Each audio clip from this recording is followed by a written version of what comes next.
You're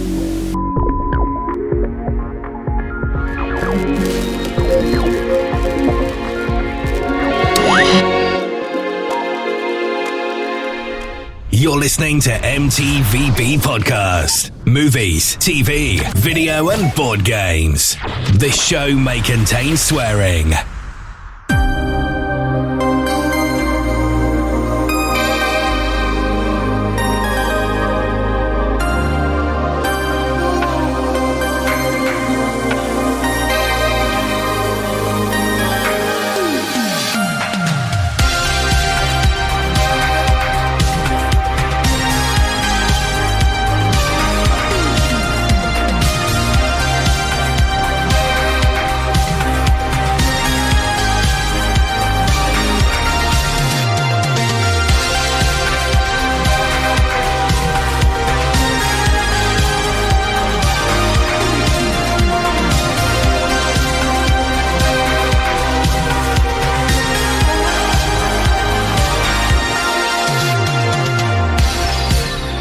Welcome to a brand new episode of the M.T.V.B.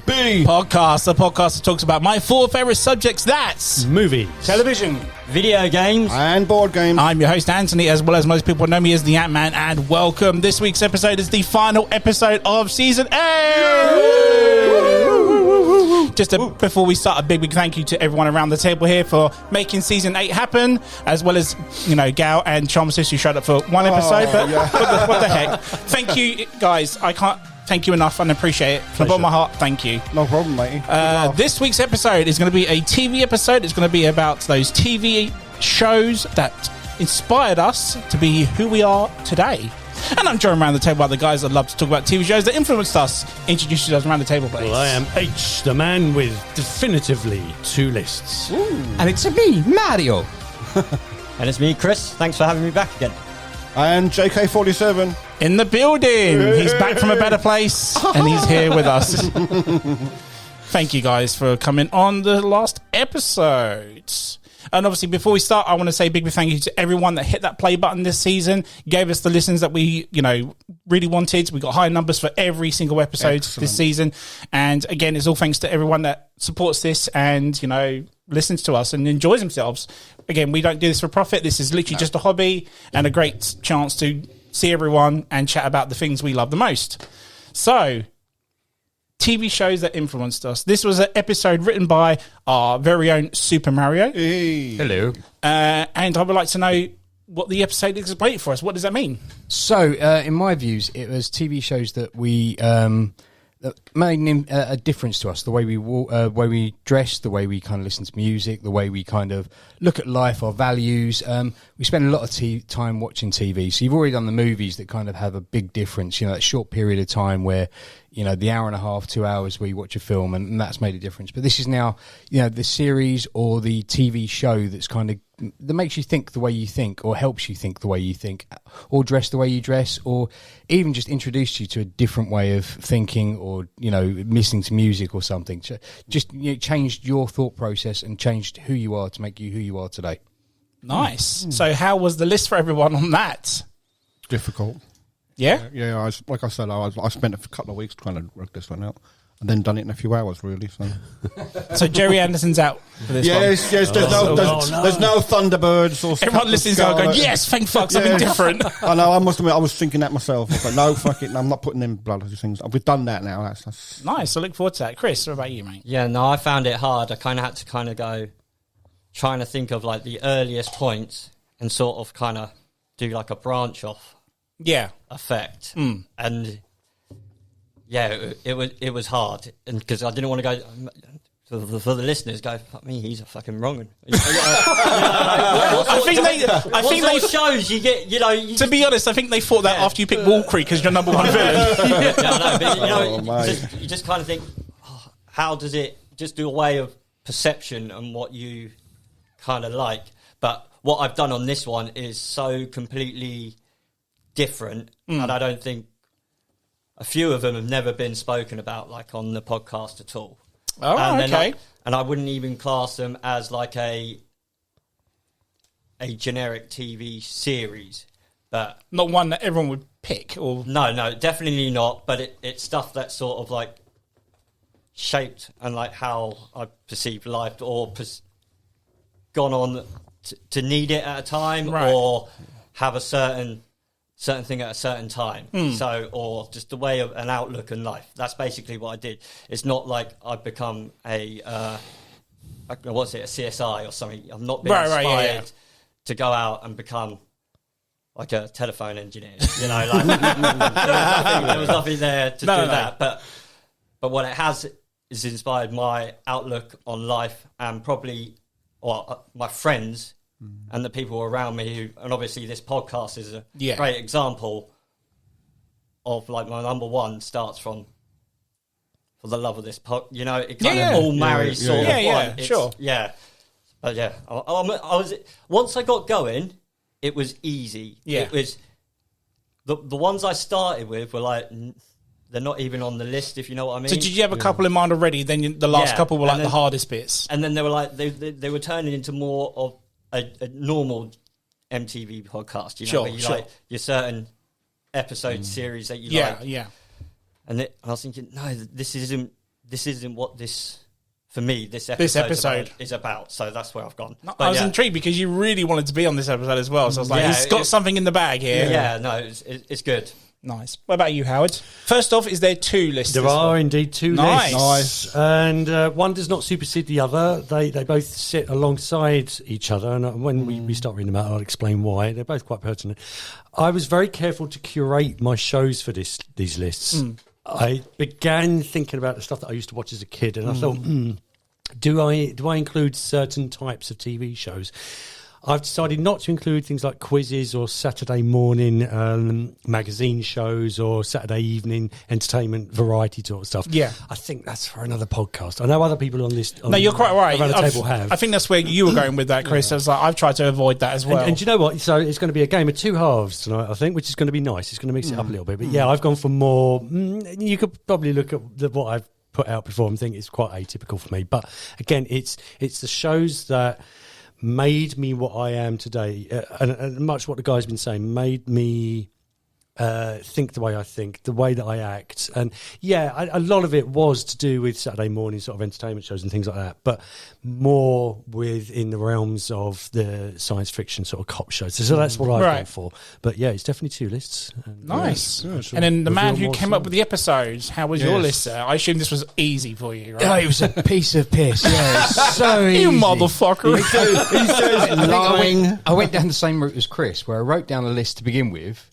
and then I looked at the list and went, oh no, they're just shows I like. Yeah. None of them have made a massive impact on me. And then I kind of actually did that soul searching. It was like, what did I watch when I was going through that? Oh yeah, I watched that. And that really helped me because it showed me a different way of thinking. And then it was like, how did I used to dress? Or how do I even dress now? And it was like, oh no, that was the show that where I got that idea from and that personality trait. And yeah, so that's kind of where I went down the route. And also like ways of thinking, senses of morality and looking at life a different way. Some of the shows are probably questionable in that kind of aspect, but there is a reasoning behind why it's on there and why I think about it that way. And yeah, so I think it was definitely a soul searching one. Films, I think, are quite telling because they're quite short, but you live with a TV show. Like you say, the 3 and out kind of rule for you is like, if it hasn't lasted three series, then there's not really much of a point. But with me, it's like you spend up to like 7, maybe more years with some of these TV shows and some of these characters, and you grow with them as well, and you change with them, but you go through their pain, and sometimes you live your pain vicariously through theirs. So I think that's kind of where I looked at, and with some of the shows that I went through. Nice. Yeah, see, I kind of broke mine down a little bit in this, almost to point of two lists like Howard, because I was thinking like, you know, obviously I'm older than you guys, so I was thinking like, so what interests do I still have today, and where did those interests come from? So I've gone back to when I was a kid, and so we'll say basically between the ages of say like 10 and 30. And I've picked shows from there that have influenced me to the point where I still have that interest today. And so that's why, I'm not going to go into a huge lot of detail about any of them, because if from what I remember, None Well, of if they're them, from quite a long time, then none of them are relevant. And I don't think, I mean, other than reruns, they're not still on the TV. So. Mate, if you just said the show and then went, I like it, then I'll be fine with that. I'll try and do that for you. Yes, I like it. I think this Get would be some the more only sound bites episode that for we you. don't have many clashes. You know, like I don't know. I can see one at least. I don't know. Like, I can see, I'm going to pick 2 at least. You reckon? Yeah. Then yeah. I don't know. Well, maybe for me, then I don't see any that you guys might do. If you do, I think you and John's will be the different ones. I think the 3 here is a possible clash here and there, but we will see. I don't have any questions for this episode because I think there's quite a few of us here. There's going to be quite a few top 5s. So should we just get the ball rolling and get this why going? not? Yeah. All right, let's do it then. It's time for a top 5. Right, as normal, we roll the 20 die. So should we go clockwise or should we make Howard go last? We need to try and see if we can win. Right, I'll go from me and we'll go anti-clockwise. Ready? And 7, that'll do. 7 for me. We could make a rule for the Just last roll the episode. damn dice, John. Just do it. 14. Right, Chris, beat you 14. Come on. We want Howard to win, basically. So 6. Yeah, that's all right. 6 to Chris. That'll do. Three, come on. Howie, come on. Better Beat than 14. Come Beat on, mate. 14, Come Howie. on, show me the money. For the last episode. No! No, it's 18. It's 18. Look, it's rolled Yeah, over. it's 18. Yeah, we'll go with the 18. Yay! Well done, Hal. Finally, seems legit. nothing shady about that. Yep. Nothing to see here. Move on. We got to let him have one, right? We got to let him have one. Yeah. Well, After his it rolled comment- over on Mario's keys. So, After his comment, you know, like, I've never gone first. I think we need to. That's fair enough. That's fair enough. We all should have stepped backwards. It would have been fine. Right. So if we don't mention your show or TV show that influenced you, there are hundreds, thousands, and maybe millions of TV shows. Bollocks to you, or you should have got your own podcast or been on the episode. Number 5. Damn. Number 5. Go on then, Howard. Let's do this. So, my 2 lists, and this pretty much goes back to what John was saying just a couple of minutes ago. It's about stages in my life. So, they sit alongside each other. One is the 80s and one is the 90s. Nice. So, as a kid, and then as a young teenager growing up into a young adult.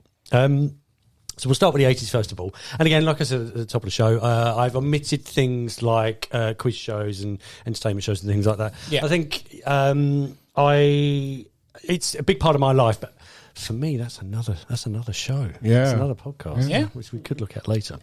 I love when he comes up with podcast ideas on the episodes. as So well, good, yeah. Yes. What defines hate? Yeah, absolutely. So Top 5 quiz shows. I'm so up for that. 100%. Number 1. Golden balls. Jesus Christ. Wait for the episode, damn it. I don't know that one. Number 5 for the 80s as a little H was Quantum Leap. Oh, yeah. Nice. We all know. First Clash? No. Nice. Good. We all know Quantum Leap. And, I mean, rather interestingly, and I haven't watched the new series yet, they've No, I haven't recently watched it either. reintroduced. They've not rebooted and they've not remade, but they've reintroduced Quantum Leap, so it's still as popular as ever. We all know the story. Sam Beckett steps into a quantum accelerator, disappears into the void, along with his trusty companion, Al. He's trying to right the wrongs and find that final leap home. It was quite a show at the time, and the tales that they told, the stories that unfolded, and the characters that were played out, it sort of reached into your heart, into your soul, and into your mind, and plucked out a lot of emotion, especially as I was growing up into a teenager, and because emotions are flying high around about that sort of time, and it really affected me at the time, and you sort of week after week you grow accustomed to Sam's plight, but also the fact that he is stuck within a body and he must wrong that right, whether he wants to or not. I mean, he does, because the character is ultimately a good guy. But he would do everything that he could, and it was just the stories that were told, really. There was a few that stuck in my mind. He jumps into the body of a young kid with Down syndrome, and he absolutely played it out. Is that the one where he's accused of the murder? Yes. That's that's a right, phenomenal episode. Yeah, I think that was the first season, and I mean, what a tearjerker first of all, and even as a young kid, these stories were really starting to affect me. But ultimately, it made the list because I started to understand the way that the world worked through this science fiction TV program, and it was amazingly written, amazingly well acted by Scott Bakula and Dean Stockwell, and it brought you back week after week, but. It was helping me understand human emotion and the way that humans interacted with each other, all in the form of this science fiction TV program. So, yeah, no, I mean that's one of those shows that I've always kind of just watched many separate episodes. I've never seen the beginning and I've never seen the end. You know, like most of those 80 shows, you know, like hell. You mentioned Knight Rider. There's only so many picks and parts of stuff. It's like I just never got to see. Again, Quantum Leap's that show that was on before the thing you wanted to watch. You always wanted to watch it. So I watched it many times, but you never. Did you ever get home? You know, like I never knew that, but I always. We won't spoil it here. No, but you know. I mean, I always liked that he never, he didn't always know why he was there. No, he just knew he had to do something and he would do several things during the episode, and each time he'd think, right, any minute now, and he still wouldn't go back. What I loved about it was that every episode he would turn up and he would either be in a black man's body when he was a white American kind of, or he'd be in a woman's body, and the episodes where he turned up and he was in a woman's outfit, so he assumed that he was a woman, but actually he was a transvestite. Yeah. That was funny. And then the episode, I don't know if you remember the JFK one, where it's over 2 episodes, but he dots around, like he keeps leaping. Every time he's in one of the bodies of someone that's had an influence on that situation, he bounces when it goes, and then eventually kind of finishes on the league. I think he dealt with so much, like racial morality, sexual morality, everything that you could ever think of in such a subtle and really good way. And like you say, made you think outside the box. Yeah, it did. And all in 45 minutes. And I used to walk away, because I think it was on like a 8 o'clock, something like that, wasn't it? And it was basically before bedtime, and I used to go to bed really thinking about this stuff, and you know, not in a morbid, morose sort of way, but it was an interesting thing to chew over as a young kid, and in my formative years, I just thought, wow, bloody hell, and it definitely, looking back now, I just think such it left its mark on me, definitely. Yeah, nice. What did he always say at the end of the episode? Oh boy, we're done. Yeah, that's it. Yeah. Next time.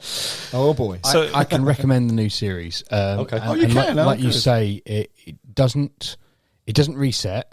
It continues, but it continues from a modern day perspective, and it does it in the same fashion as the original did, right. Which I think is great. Like, it doesn't change the format so much. It changes some of the long running storyline, because it was an anthology show as such, in the fact that you had a different character, a different situation each week. And then I think it wasn't till later on where they kind of went, oh, here's where we need this overarch storyline towards the end, because this is coming to an end, so we need to have something. I think the last 3 seasons had this long-running storyline in the background, which just kind of peaked it all out. It just finished really nicely. Yeah, they introduced that Sam had a family, he had a wife, he had this job and everything that he really needed to get back home to, and not to spoil it for Chris, but some things play out unresolved. But yeah, I'm glad that the new series has done it like that. So it's definitely a watch for me. So that was the 80s. Now moving forward into the 90s, we've gone with a bit of comedy, and I chose Seinfeld. Oh, wow, okay. So I've got a unique sense of humour. Some I can come across as quite dry sometimes, but then also very, very warped. And I attribute a lot of this down to Seinfeld, to Jerry Seinfeld. I started watching this. I think this first came on TV about 88, 89, something like that. I can't remember. Was it really that far back? Yeah, maybe 1990. I was never really into Seinfeld. I never really watched it, if you know what I mean. But it was always on Sky One around about, again, 8:30, 9 o'clock on a Sunday evening. And this was the thing we watched before I went to bed. Again, as a kiddie, I don't think I understood absolutely everything. It was an adult series, but it was very light-hearted, so there was never any swearing, there was never any sex or violence or anything like that. It was a comedy show, but yeah, the humour was adult orientated. Situationships, was it? Very situational. Well, no. I mean, because Jerry Seinfeld always sold it as a show. This is a show nothing. about nothing. But there would be always either George would come in with some silly problem. Oh, yeah. Or Kramer's doing something. Lorraine would come in with some. But what I liked, it was But never petty. just about that one thing. No. So there would be, Kramer being a bit of a Burke in the background, but then somebody's stolen George's wallet, and then that bit would play, and then Lorraine had her own problems, and Jerry's dad would arrive, and all this sort of thing. So I think it's more a case of the humour injected itself into me, and it's never really left. I don't know what you guys ever thought about Seinfeld. I saw that. My friend Leighton, he had all, like, I think it's the whole DVDs. So I saw 8 or 9 yeah. seasons, So I saw him like at an older age where I could appreciate the humour and what it was trying to, where it was going. If I watched it as a youngster, I might not get the actual full jokes and comedy. But it's one of those ones that you either like Seinfeld or you don't. Or you don't. Yeah, it's quite a divisive show, and as a stand-up, I think he's very good, and I know there are people who do not like the guy. And that's fair enough. You would Have be you wrong. watched his? Is it the coffee? Oh yeah, he does it with celebrities, doesn't Yeah, he? Coffee and Joe- car. No, or no, something. I haven't seen that. No, not yet. No, because he's had a bit of a renaissance, really, of recent years. And I'm quite pleased about that. But yeah, this show about nothing, I suddenly realised that it came to the very final episode, and then they absolutely drew a line under everything that had happened over like these 8 or 9 seasons. They basically, Jerry turned around to George and the other characters, and because they're locked up in prison, they'd basically been put on a local trial in a local local courtroom for something really, really silly.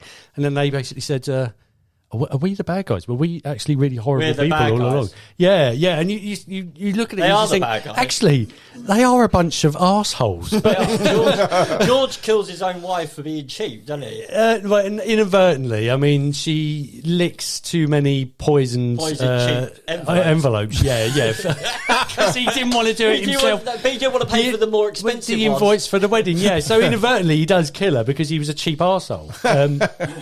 But did he feel bad about it? No. And again, you look at some of the situation, you think none of them are remorseful about anything in this entire run. The thing is, it was like Larry David. He kind of done George on himself, based on himself. And they were saying like people wouldn't act like that, and they go, "That's exactly how I acted."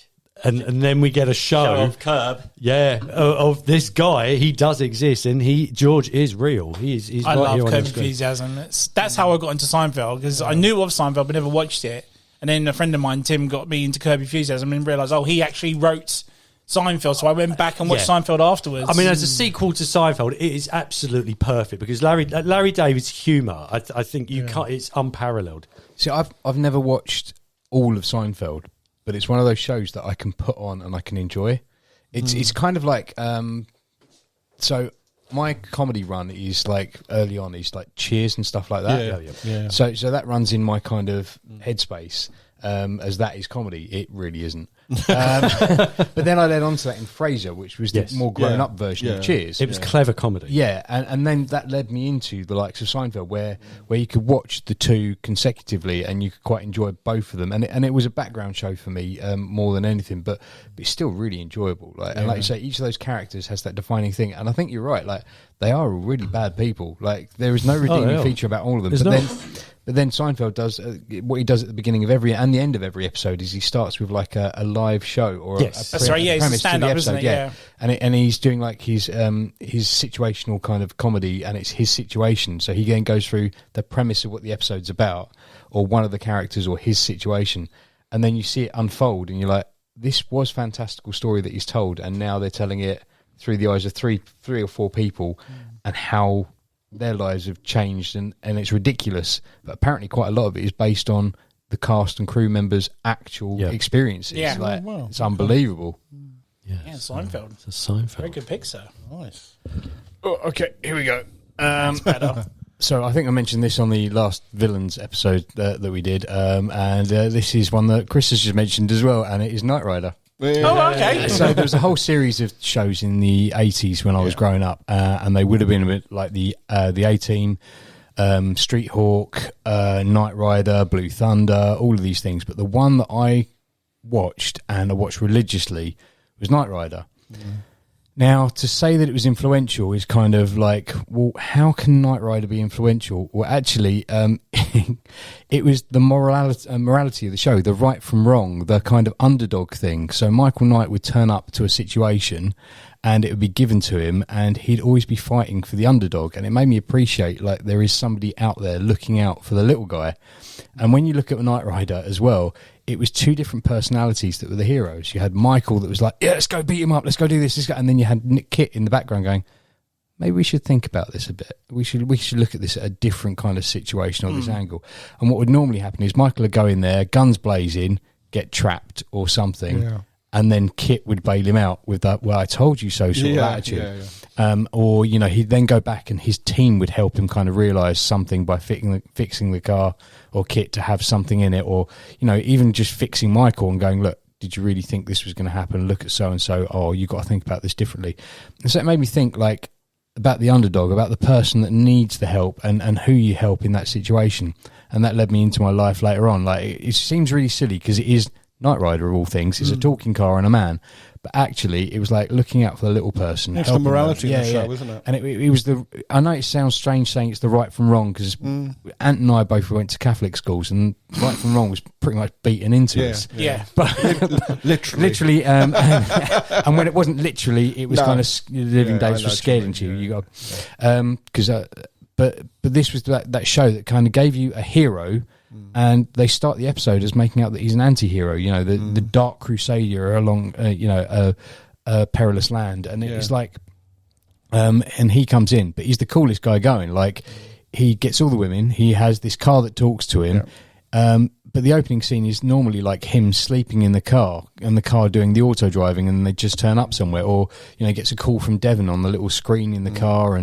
And I just love that show. Knight Rider and David Hasselhoff for me are massive. Like, I was waiting for you to say like you were going to dress up as like the Hoff or something. I at one stage contemplated buying the Trans Am so that I could actually make a replica of Kit. I actually made a voice box and everything that plugged into my PC, the old VU meter for it all.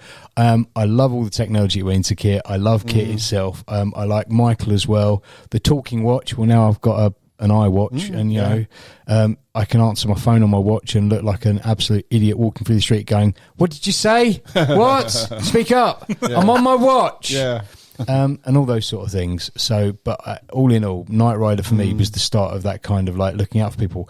And there was the bank of shows, like I say, like the A-Team, you know, Blue Thunder, Street Hawk, and, you know, Airwolf. And they all had a similar sort of thing where it was all kind of like, we need to go and help that little person. Good versus bad. Yeah, the good versus bad. But it was never kind of like a big villain. It was always like a local bully sort of thing. And that was the thing, like being at the school that I was at, bullying was quite rife, and it just kind of gave you that release. Like, there is going to be somebody at some stage looking out for you and looking for you. So to have that hope, you know. Yeah. Or if you can't find that hope, you be that person. Or you be the voice of reason for that person. Because it's like, you know, like they say, oh, you know, you've got the angel and the devil on your shoulders. And I always saw Michael Knight, his conscience of wanting to go in there and beat the shit out of someone was the devil. Yep. And Kit was the angel on the other side, saying, well, you do know if you go in there, you know, and then the team were like his friends that would bail him out.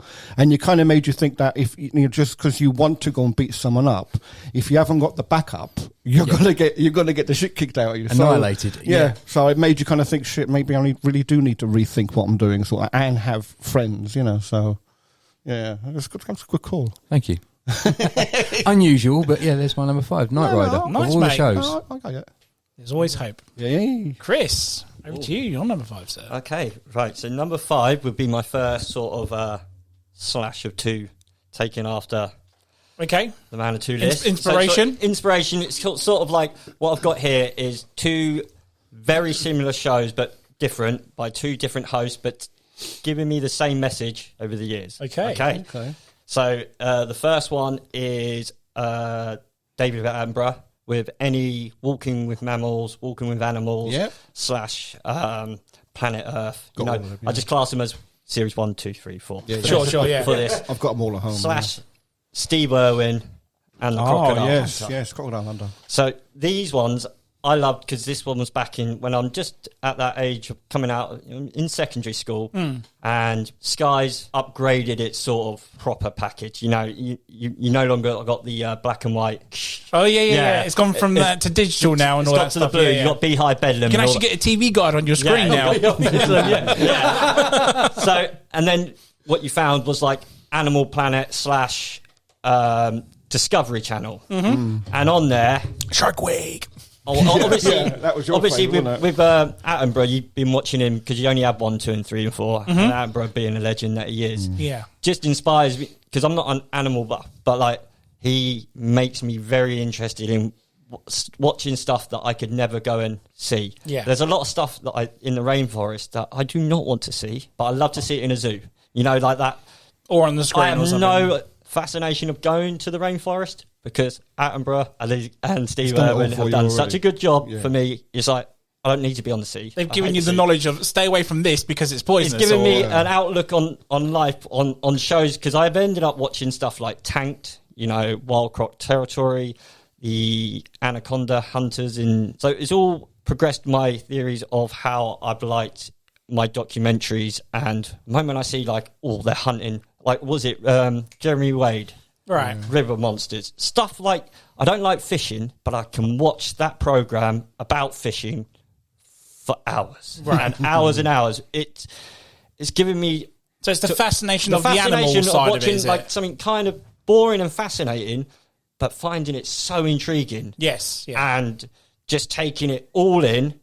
And obviously, the cameras and HD and 4K, we're now to like we're now in the planet world, you know, like the deep blue ones, and like that on the HD telly nowadays are just fascinating. Yeah. I always find with Attenborough in particular, he's a storyteller, and he's telling a story of the life cycle. He's of this my animal. Morgan Freeman, you know. Like he narrates as narrate a your British movie. guy. He narrates everything in our heads, not Morgan Freeman. You know. So your man is Attenborough, but yeah, it's a way of telling a story, isn't it? And because he's so compelling, you have to watch him. Yeah, which then takes me on to Steve Irwin, which is everything that I wanted as sort of like a teenager / adolescent. You don't everything that you've been told to do with wild animals. You're like, this is a vicious snake, and I'm going to poke it with a stick. Cranky, he's coming for me, man. And it's She's like a cracking little Sheila. He gets right down in their faces, but he made scary animals like you don't need to be afraid of them. Like Attenborough, but he does it in such a way with like he is poking it. Oh, I don't know, mate. I mean, there was one episode where I watched it. He rushed up to a crocodile and he just slaps it on its head and then ran away again. Because this just went snap, and I was like, but that's what I want. I wanted him. Obviously, I didn't. You wanted him to get bitten and something, didn't you? You always wanted it. You did, like, obviously with the stingray. It was a sad day, and it's kind of like, of course. Of all things, though, you would have thought it'd be something else. It was else. coming at some point, but you didn't. Whoever had bets on Stingray, but when it got announced, I was like, "Oh, this is a joke. This is clickbait or something." It was like, "No, this is legit." Yeah. But like, it kind of then took Attenborough and just made it a little bit more fun, and just took my love for the Discovery Channel as a main channel, because now pretty much Discovery Channel is my pretty much go-to channel, like 90% of the time. Like, I watch all of these series that we talk about, but there's so much sort of like rubbish and fodder that I don't talk about that I love. I've got hundreds of series on that, and like, was it National Geographic and those? You still watch them today? To this day, I'm like up to like series like 19 of like Gold Rush, and like, you know, like was it you know, with the Storage Hunters. Storage, no, I'm joking. not storage. But I love Salvage Hunters. Salvage Hunters. It's all of this stuff that, you know, I don't keep quiet. You know, this is stuff that I watch on my own. Like, not even Mrs. knows I watch. You're like, this is just. Does she listen to the show? No. Oh, you're safe. Oh, You're right, safe. you're safe. But Guilty pleasure. They're Yeah, proper, exactly. but my guilty pleasures, Yeah. they're so far, but they're just shows that yes, that's coming out. Like, but I wouldn't go, are you excited about the new, was it Storage Hunters or Gold Rush, or, you know, but No, because that's like cereal. You can just eat that any time. What you're talking about opened up the world of the Discovery Channel as a proper go-to channel for me to carry on watching for a long, long time. And that's why it's on my list, because him and Attenborough. And also, was it, I think, I used to go raving on a Saturday, like hit it hard. And a lot of the people... I want to be a hippie and I want to get stoned. Yeah, like feeling proper worse for wear the next day. Proper Kevin and Perry. People were like, "Oh, you're coming down the pub," and I was like, Nah, "No." David Attenborough's on, mate. But like Walking with Mammals was always on at like 2 o'clock see? on a Sunday at like 2 o'clock, and it always gave me.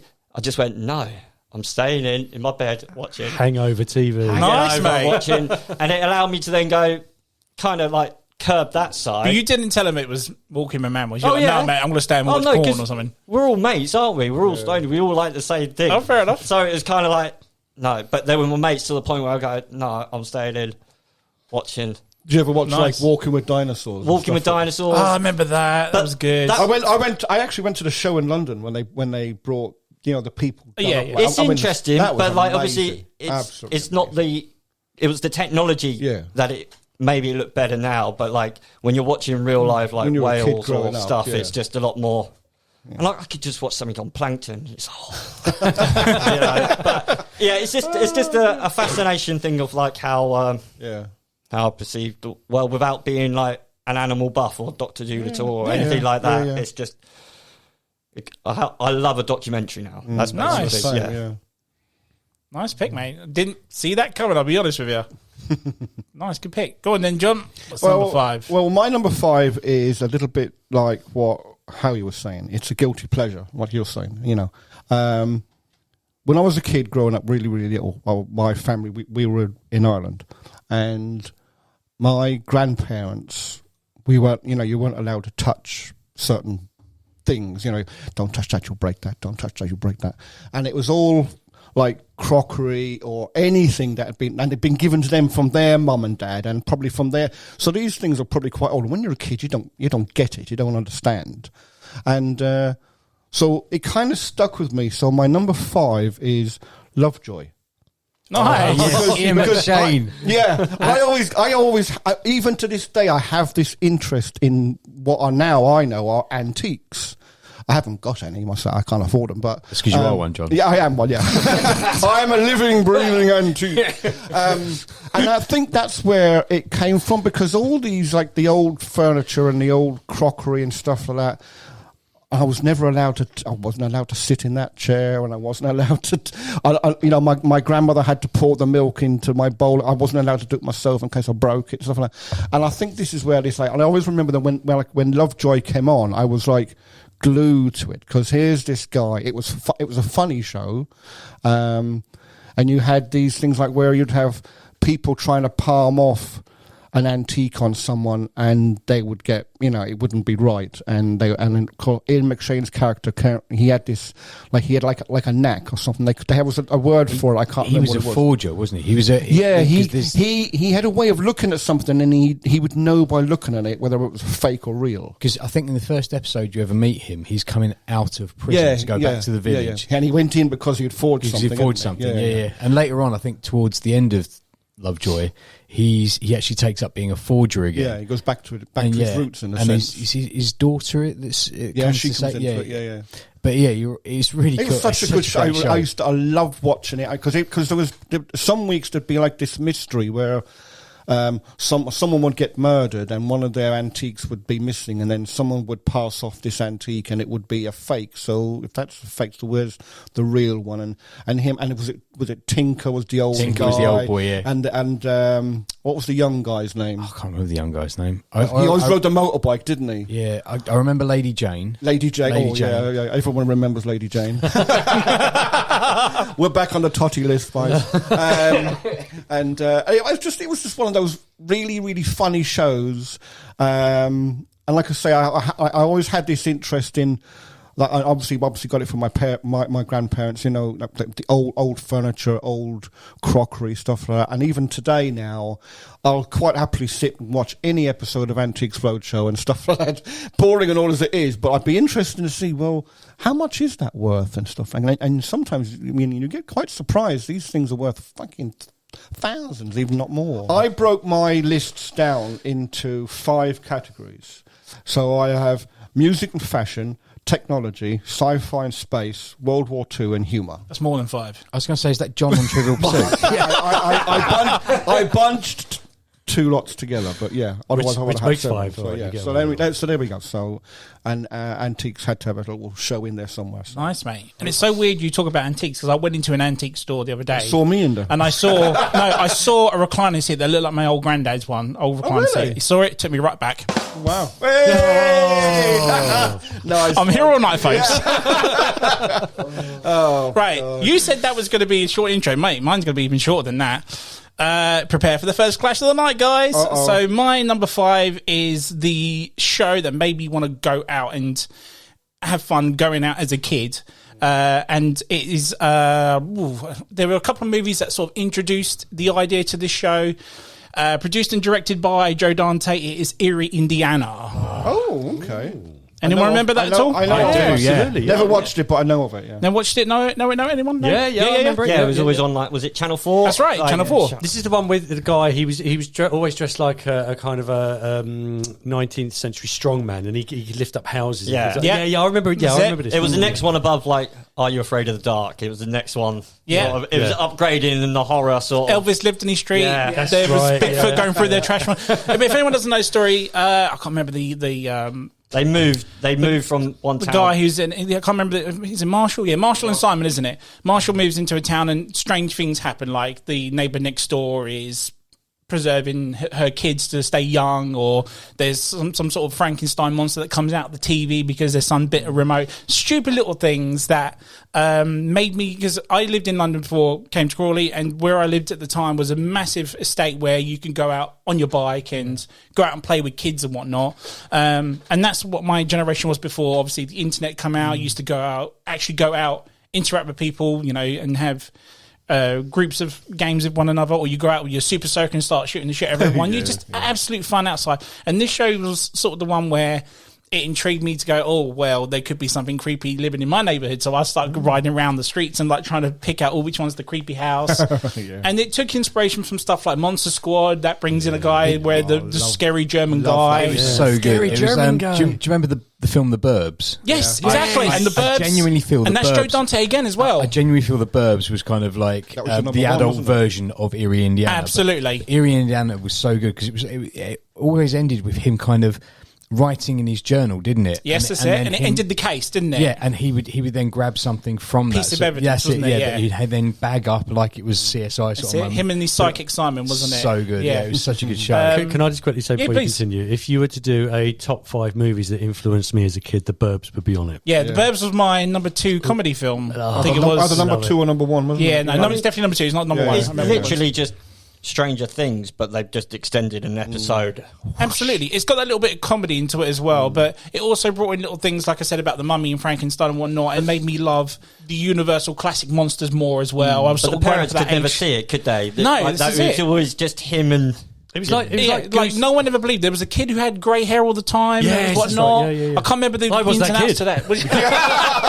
it was Howard all this time. I never changed the clock when the clocks go forward or backwards. All right, okay. Due to that episode. Just the episode. Just Yes, that's because I right. thought, let's just fuck it. I want to be stuck. Absolutely. But it's such a great episode, and it was made for kids, even though it was like a watershed sort of time, maybe 6:30, 7 o'clock, wasn't it? I can't remember. Yeah, it was that 'cause it was on Channel 4, wasn't it? It was you either went to Channel 4 or you went to BBC 2, didn't you? That's right. Because you were either watching something that was on one of the other channels. So I think Star Trek would have been Next Generation was on BBC 2, and you either watched Star Trek or Erie, or Indiana. Indiana, yeah. Or Heartbreak High. Yeah, Heartbreak High. Yeah. Oh, 100%. The only reason I bought a set of rollerblades was Heartbreak High. Yeah. But also, I think Home Alone even used that sort of creepy neighbour as well, Yeah, sort of yeah. story, myth, But then you sort of thing mentioned, as well. was it Fright Night? Friday Night, yeah. Was it Disturbia? The very similar. Disturbia is the same. Disturbia is like a remake of Rear Window, but it's got that same element to it, doesn't it? Yes. No the one's believing what he's seeing. Exactly, yeah. Is he actually seeing what he's seeing? You know. Yeah, Disturbia is great. That's Yeah. an underrated Shia LaBeouf movie, big time.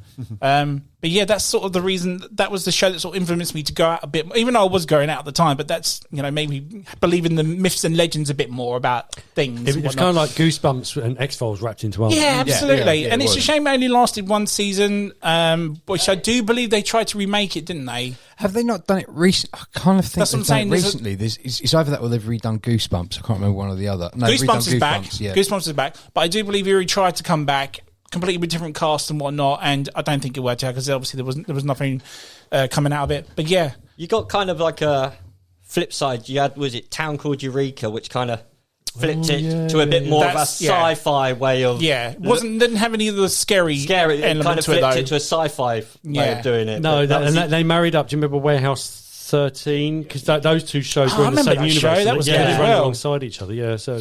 But yeah. it's always there, isn't it? But yeah, Erie, Indiana, that was brilliant. And it had a cracking opening Intro, song as well. yeah. The intro was good.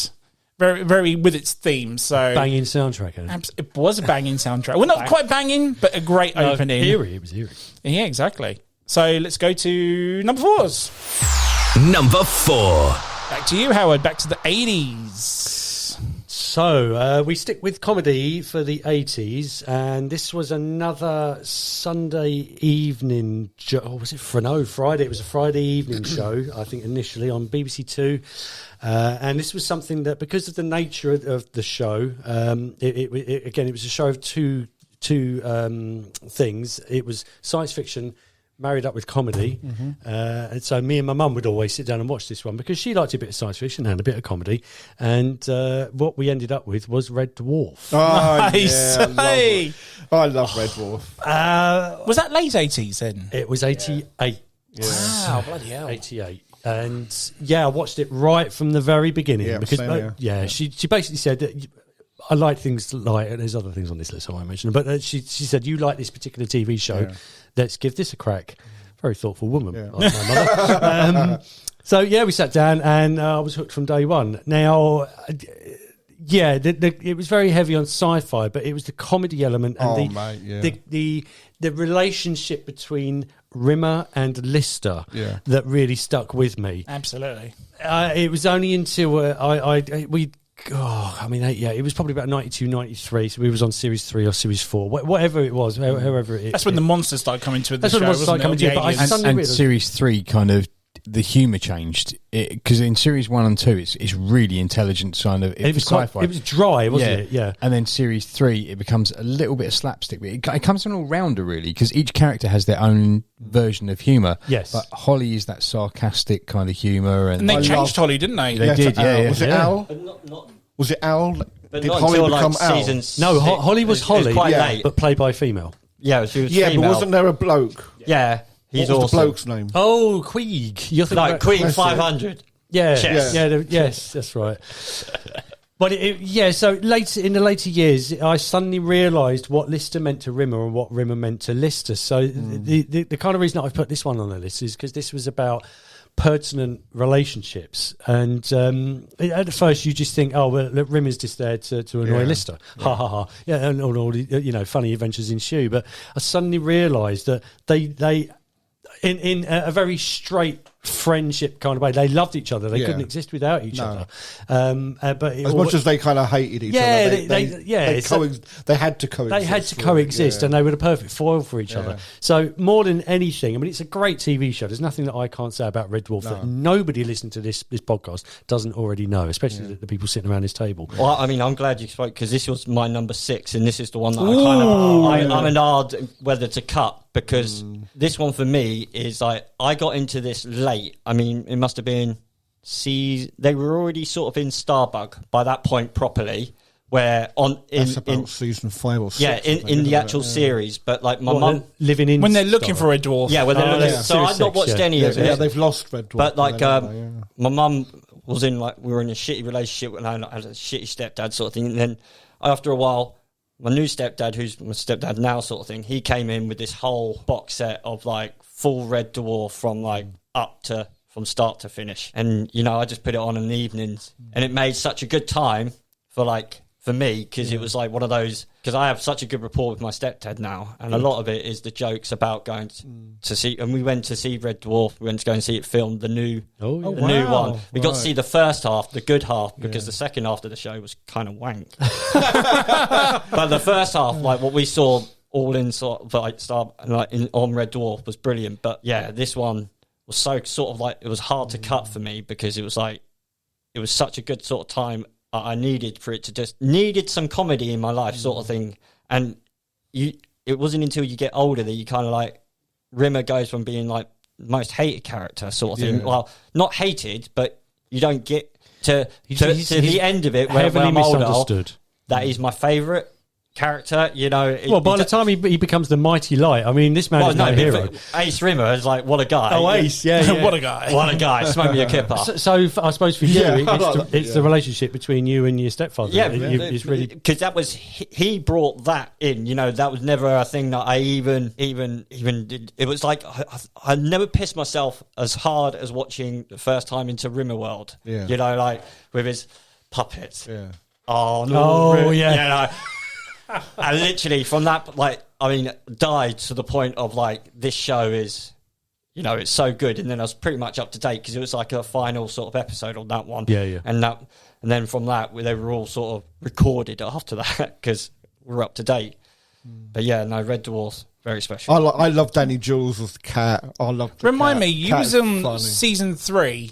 The comedy TV shows. Was Red Dwarf in your top 5? Yeah, it was. It was. I think it was number 2 or something. And I'm surprised it didn't make this list. Yeah, but this is what it was kind of, because the reason it hadn't was because I had mentioned it a couple of times. You know, like how you know, and it's kind of like people know that I do like Red Dwarf, and I thought maybe Howard have it. Maybe someone might have it. Yeah, but I think also, I mean, you can love a TV show, but it doesn't necessarily have influence you. Yes, you're right. But this one, the rest of them were kind of like, this one had a bit of like, kind of, I'm cutting it for, you know, and then I'm repeating kind of what I've said, you know. But yeah, I just love Red Dwarf. I mean, brilliant. One of the other reasons that I've put this on the list is because ever since it came onto TV and at school, everybody kept calling me Rimmer. I'll tell you why, because I am universally known as H, right? And this guy's got a fucking H stuck on his forehead. But it's also because I am a massive anal retentive.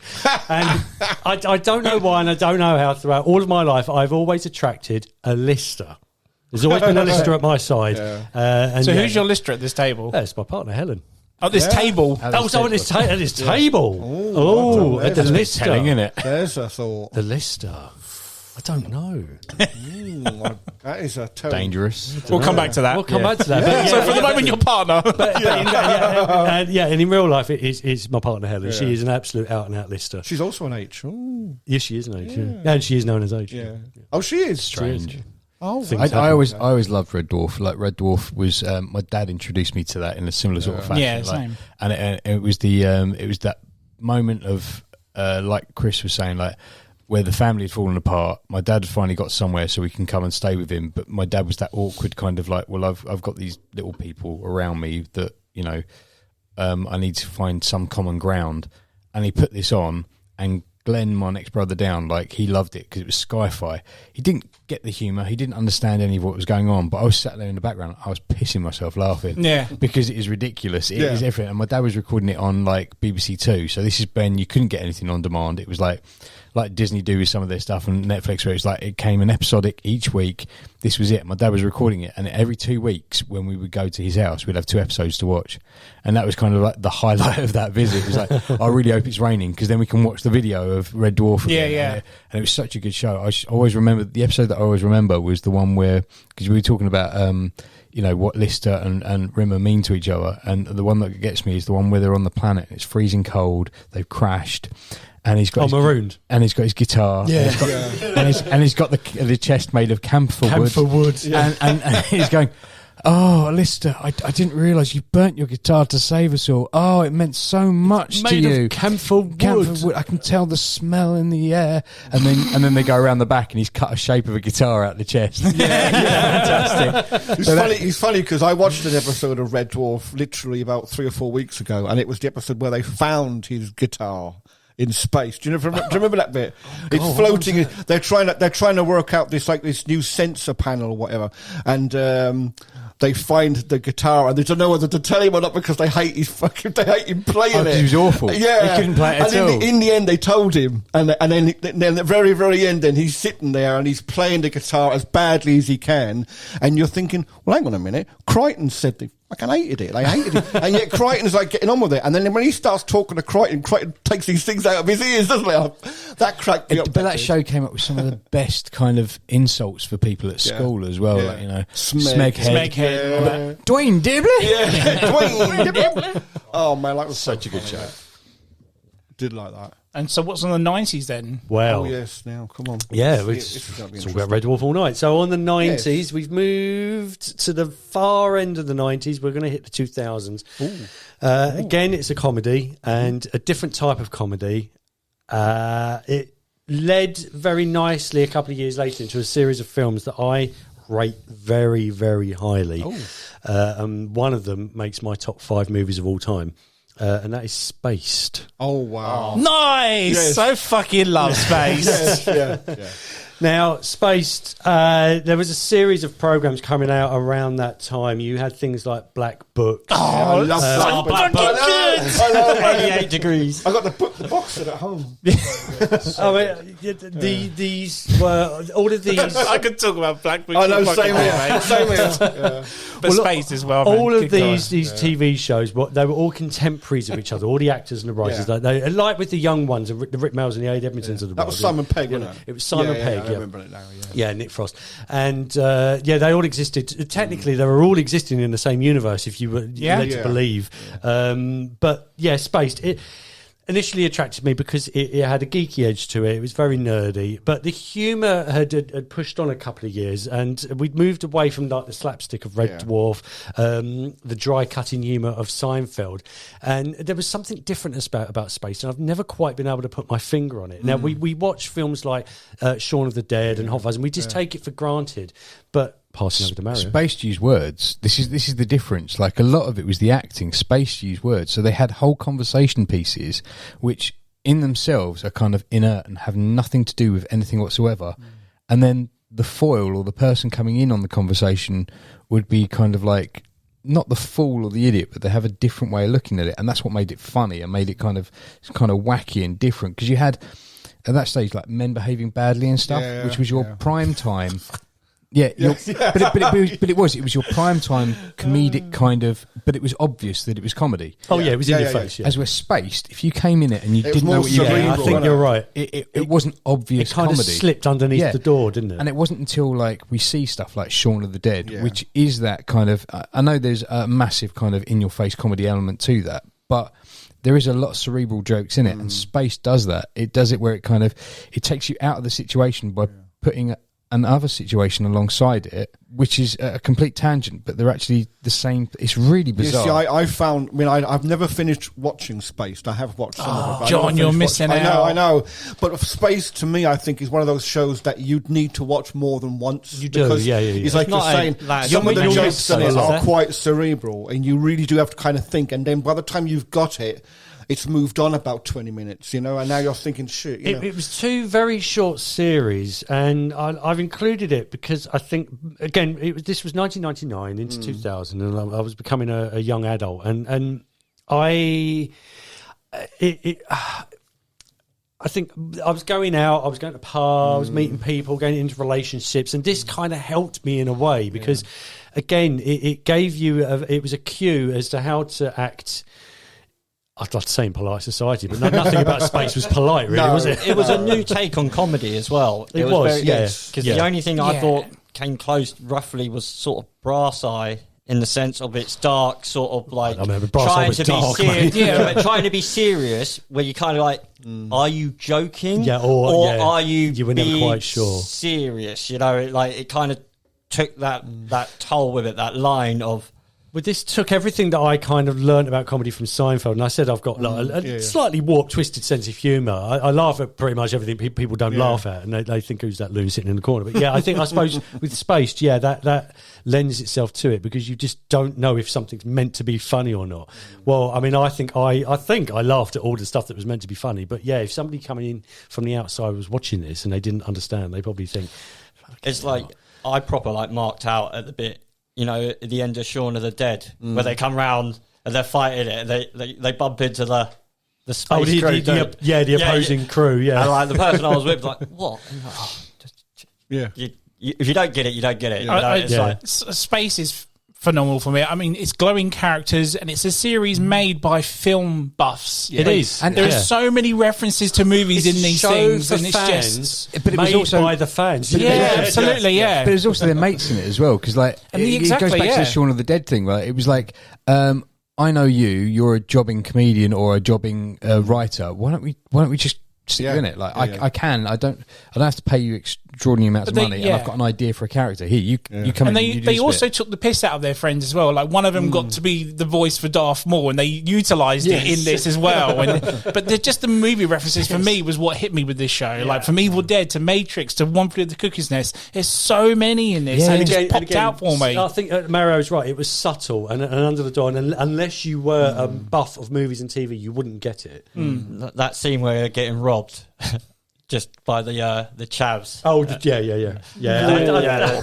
But what was great, the actor's brilliant. It was, and that everybody joined in. I mean, it just proved. I think this was one of the first iterations of a show that said, everybody at heart is a nerd. They're a geek. And they're geeky about something. But I think there was moments where we probably actually lived it. Like, there's an episode where Simon Pegg's character Tim stays up all night playing Resident Evil 2. Yes. I did that. We all did that. So it's just like, right? Guilty.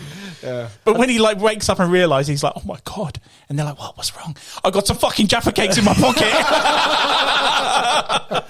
Yay! Such a great show. Good shout, sir. Great shout. I say it made me the man I am today. It made me... one of the many reasons that I very, very quickly opened up a comic book store was to give a home to people who didn't have anywhere to go, who felt out of place. And I've mentioned it again on this on the podcast before. When I was a little kid, I didn't have anywhere to go, and I was afraid of talking about the fact that I enjoyed comic books and I liked watching cartoons and playing D&D and all this sort of thing.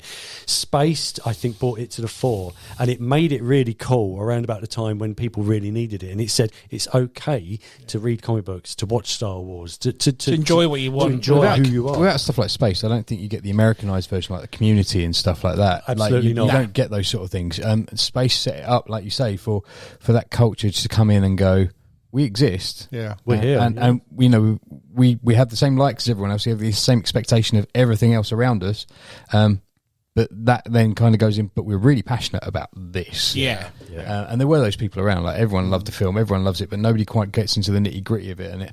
And a lot of Hollywood films at the time would outcast kind of the nerd, and the geek. But this flipped it. But now it's cool to be the geek now. It is, and that's great. But at the same time, like, everyone thinks they're a geek about something, and you're right, everyone is. You have the sports geek and freak, like, they might not necessarily be good at the sport, but they know everything about it. You have the guys about, like, comic books, like artists, like everything. There is a niche market for everything, and this made it inclusive. Like, a friend of mine from work got me onto Silicon Valley. Yes. Nice. It's a good show. Which is a brilliant show. Piper. Yes, yeah. And I think that's a nice example of where, from shows like Spaced, we've advanced to the point where the geeks, the nerds, they're ruling the planet. Because you've got the Gavin Belsons of the world, and I forget the name of the really in your face guy with the beard. I can't remember his name now. I know. I can't remember his name. But I mean, this guy is an absolute nerd. He just happened to make a lot of bloody money. Yeah. Because Gavin Belson was one of my honourable. He was. Yes, that's right. Yeah. I think that sort of comedy is the way I like it. It can be funny, because I watched it with someone who's into Tech Geek, right, and he laughed at something that the main nerd said in a joke, but I didn't get it. But him being a tech geek, he cracked up. Like, again a bit dry, but I think Silicon Valley is so 20 years down the line, Silicon Valley is what Spaced was. Yeah, and shows like Spaced made it cool to enjoy these shows. So yeah, that's what. Nice pick. Good shout. Good. Over to Mario, number 4, sir. Okay. This is me following that. This is Yeah. I know. God, wait till you get to Follow mine, then. space, Jesus. mate. Come on. okay. Cool. Here you go. So my number 4 gave me my sense of family and helped me kind of become or expect of what a parent should be. Yeah, I know. It's not that deep, John. this is me we're talking about here. So it's a weird dynamic. So I think I came from I want to say broken home. It wasn't actually that bad. It wasn't like a abusive home or anything like that. My parents just split up, and it affected me because I didn't expect it to happen. No, of course not. And so with that, like the absence of a father figure being there all the time and having a matriarchal kind of family, it was really different. And this set my expectations of how a parent should be. So as I currently am in my situation, I am in a relationship, have been for the last 13 years. I don't believe in marriage. This kind of is going to be contradictory, but also the same sort of thing. But it's set up, this show is out on my parenting and how I wanted it to be, and it's Happy Days. Oh, wow. Okay. Yeah. Tom Bosley's I get that. character, Yeah. Good you show. know, Howard Cunningham, he was the father like I expect myself to be. Yes, I was just going to say. He is like a lot of life lessons. It going on really in is, that show. you know, and you watch his kids, you know, and how they turn out. Or one of them being Ron Howard, and how like that entire show was about their friends, the parents, because they included the parents in the whole situation. There are actual episodes where the parents are kind of pro kind of everything, and the dad's the cynical dad, the mum's the fun mum, and I am the cynical dad with my kids. It's really hard to see that sometimes, but I am. I'm the one that's constantly saying, no, you got to be more sensible, you got to do this, you got to look at this, look at the future. And that's what the dad was, and I didn't really have that on a daily basis in my life.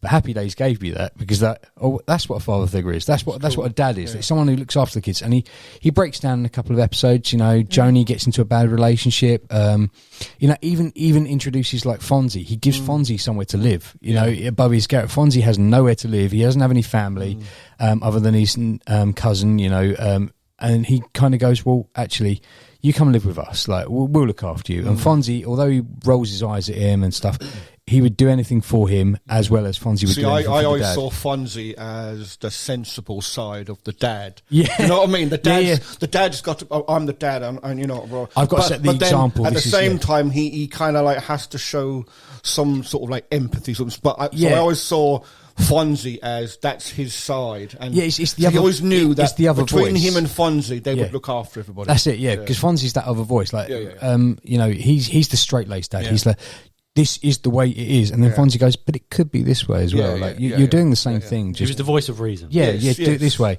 until Susie Quattro turned up, and he jumped. And then he quite literally jumped the shark, which is where the saying comes from. Believe it or not. How weird is that? Because Susie Quattro gets mentioned in Spaced. Yes, she does. Oh my god, there's tenuous link of all sorts. Well, you've got to find something with Susie Quattro. But I loved that show. That show when I sat down. I can't remember what channel it was on, but it was Channel 4. It was Channel 4. Right. And it would always be on, like, it was always there. It was always the show that was like the hug, the kind of one, and it gave the sense of family. This is how everyone bands together. Like this, you know, Richie and Joni would fight all the time. The parents would come in and they'd both have their place and separate them out and go, look, this is how life is. This is how it is. You know, Richie would always have a problem.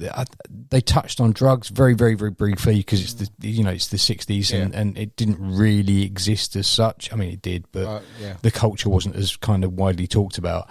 But then you also have other things as well, like the acceptance of everyone, because, you know, you had Al, who was like an Italian owner of the restaurant owner. The restaurant, but you also had Pat, who is also the chef in the background, which is also Mr. Miyagi, Pat Morita. Like all of these characters, but also like you had Ralph, you had Potsy, all these different characters, and the parents would be like, "Oh God, they're coming around our house." But they were accepting of everyone, and it was every stereotype friend and kind of situation. I just thought it's such a great show, but also it showed me how to parent. And I know it sounds really strange coming from a comedy, a sitcom that was based in the 60s, but it really did, because they sat down and they talked with their children. And although their children weren't as young as mine are, they're kind of like teenage or supposed to be in that teenage realm. It kind of gave it. And there's episodes where like Fonzie's kind of hard on his luck, he's having a bad time. And yet Mr. H goes upstairs and he's having a chat with him. He doesn't understand any of what Fonzie's going through because they're two different generations apart. But he gives him a comforting ear. They find a common ground, don't yeah, they? yeah. And they find that comforting ear and they talk to each other. And there's all those situations in it. And that show just kind of did it with the silly, wacky 60s kind of, canned laughter over the top of it. It was just a hug. It was just a giant hug that kind of made you feel, oh no, there is a sense of kind of togetherness. Were they always heartwarming episodes? I can't remember. I mean, most of them, not all of them. Most of them were. But there was always a I think they used to change the story every now and again. You had the kind of, because it starts with them being really, especially Joni being really, really young, and how she wants to be like Richie, or she wants to do what Richie does. But Richie at that stage is like, high school going into several years older than her. Yeah, really, so, so they kind of do that kind of the hard bit of the age gap of the children, and there's things with the mum and the dad as well that they deal with, like Joni starts going through the things that girls go through at the teenage ages, relationships as well as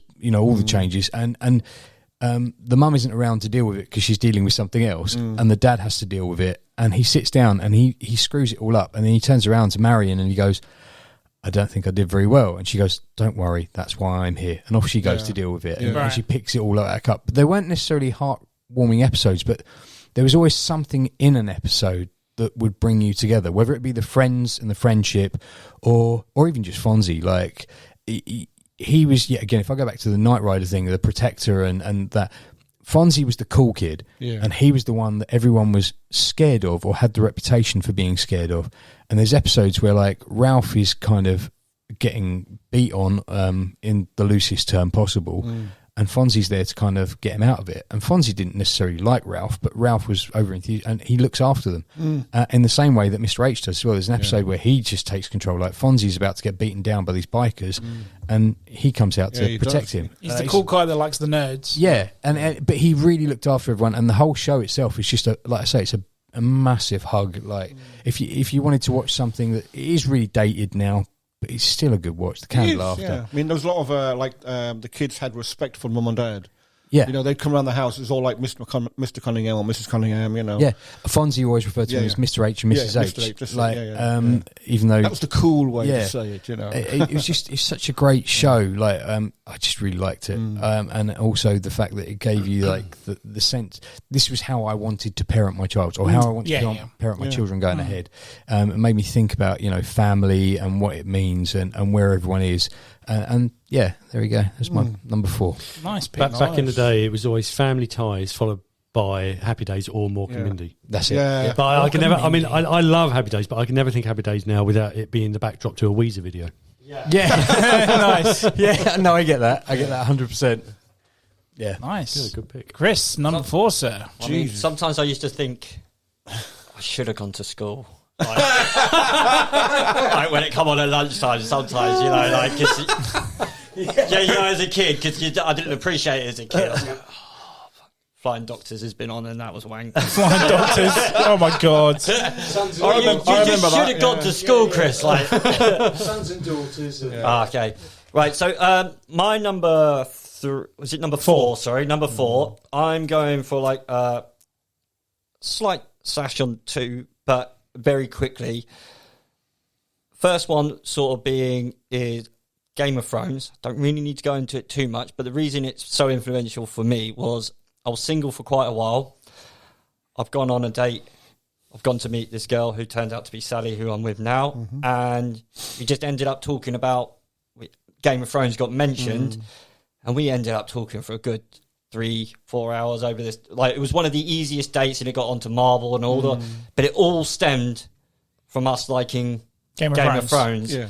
So, like, if I didn't like Game of Thrones or she didn't like Game of Thrones, could I be here today? I mean, exactly, I might not be with her, might not have my boy, might not have the house, boom. So that's nice and simple on that one. The one I'm really going to choose is, it's a weird one, it's Gavin and Stacey. Oh, okay. Right. So this came out with a load of hype. It got forced on you on the radio, on the thing, and I was like, this looks shit. I don't want anything to do with it. I don't want to touch it. But season 1, 2, 3, gone. Never watched it. Family have been saying, it's good. I'm like, no interest whatsoever. Yeah. Right? And then my nan, who's a big part of my life and everything on my mum's side, who should be in future stories on, but like she's one of the main inspirations in my life, always looked out for me as well as my mum, you know, as well as my granddad. But it was always granddad just sat in the armchair for the whole life. Yeah, it was always nan, always did everything, you know, run us around, take us up, staying over, be at friends, blah blah blah. And it turned out to be, we got told that my nan was really, really ill, and it was kind of like, we were on that waiting call. We get a phone call saying you need to come down to Ross and Y, where your nan's in hospital, and you're basically on the last rites sort of thing. So you kind of done the whole day of it. I've then come back into the lounge, in my nan's lounge. Obviously, the house is a somber and dark place. I've got mum upstairs. The house is just a really sad place. I'm in the lounge. Everybody's gone to bed, pulled out the thing. I'm looking at my nan's DVD collection, which consisted of Inspector Morse, the John Wayne collection. Oh, yeah. The entire Battle of the Bulge, like 1945, full black and white BBC.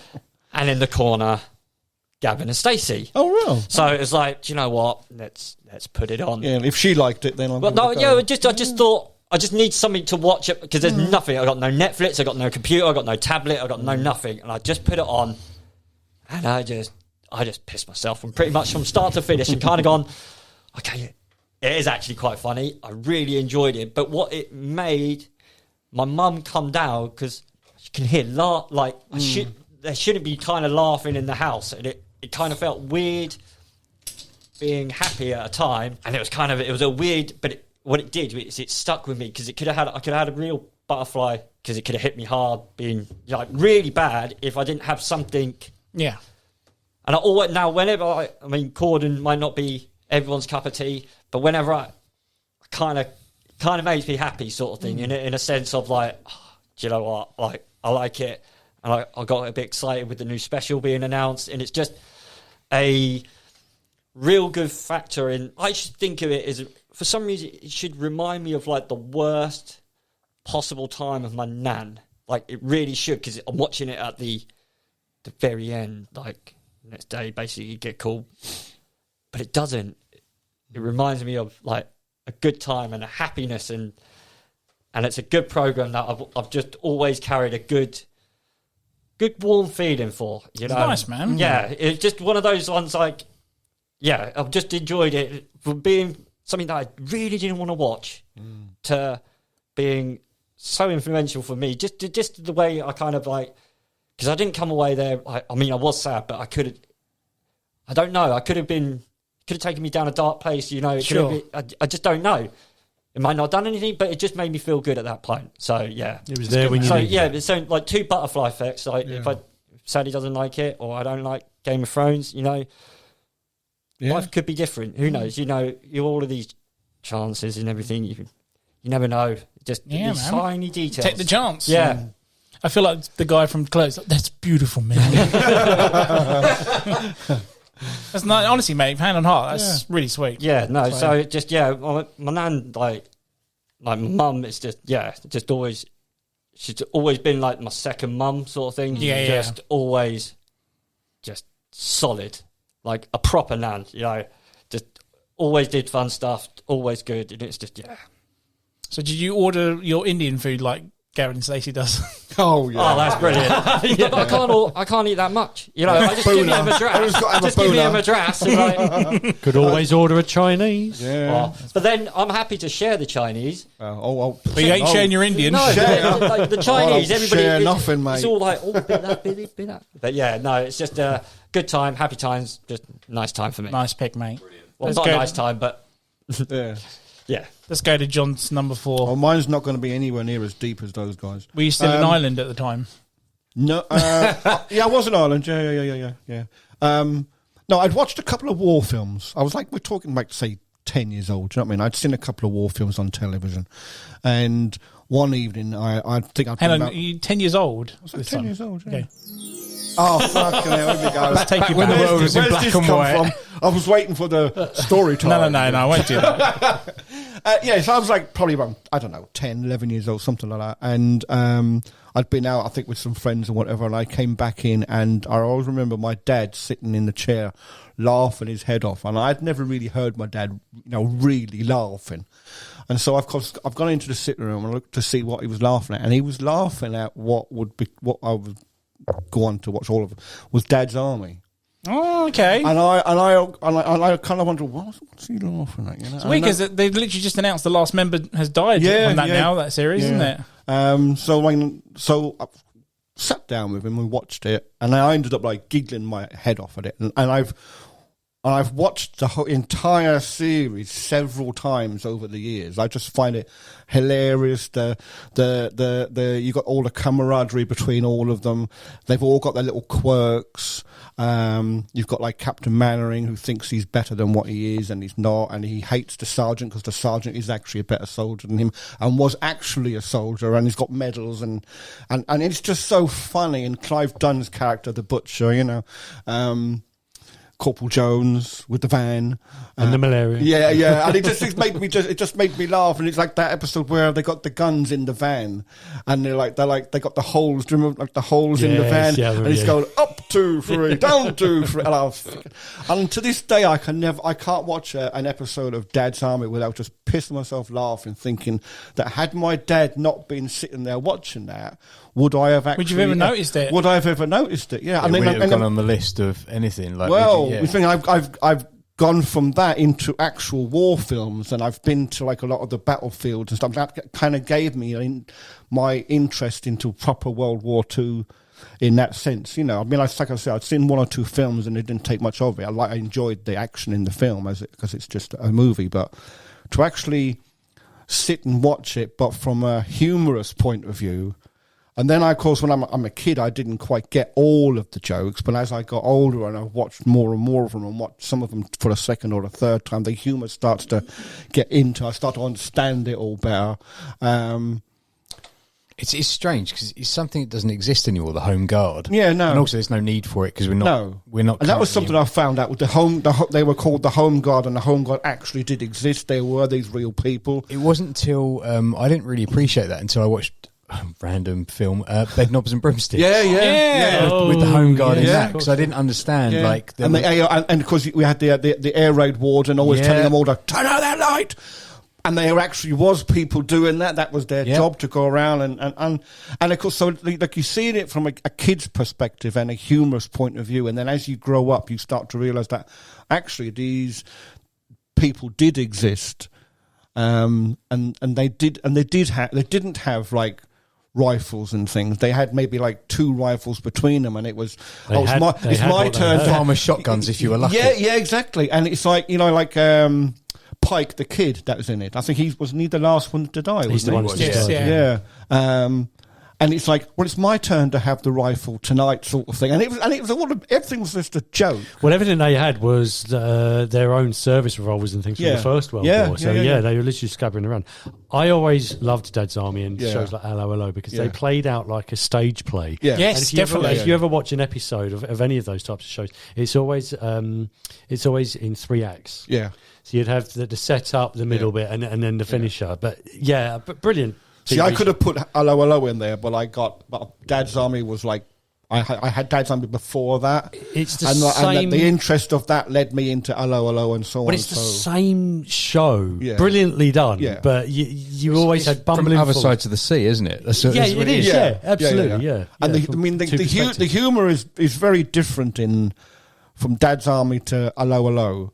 So, similar kind of jokes, I suppose. But I think I found the humour in Hello Hello a little bit funnier, but I think it's the point like I'd got older and I'd got used to the humour and stuff of Dad's Army, and now I'm introduced to Hello Hello, and it's a slightly higher level of humour in it. Dad's Army was really good in the fact that it does that rare thing where doesn't use swearing. It doesn't. Oh no, it doesn't, and it doesn't use. But it doesn't use anything kind of bawdy.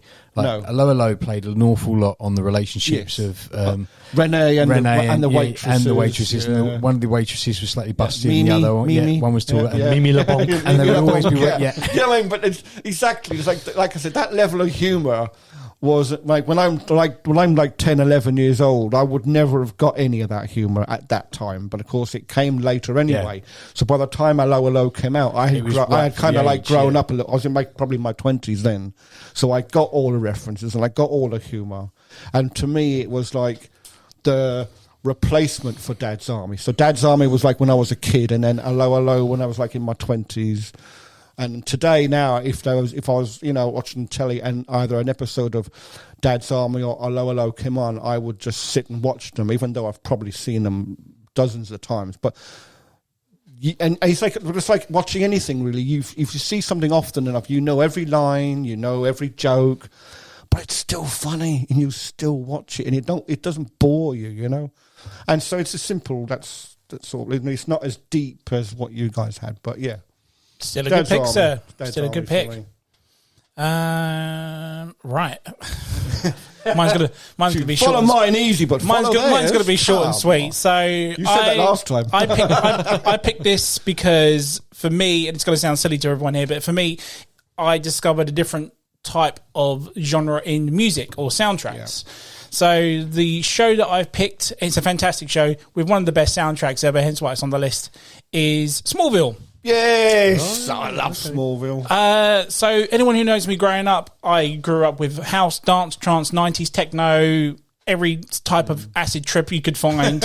And then Smallville came along. I watched the show, and then I found a love for, how do we say this, teenage dirtbag emo era. I was going to say, California emo rock. California, I'll go with that. Yeah. And just every episode has a new song in it regardless. Yeah.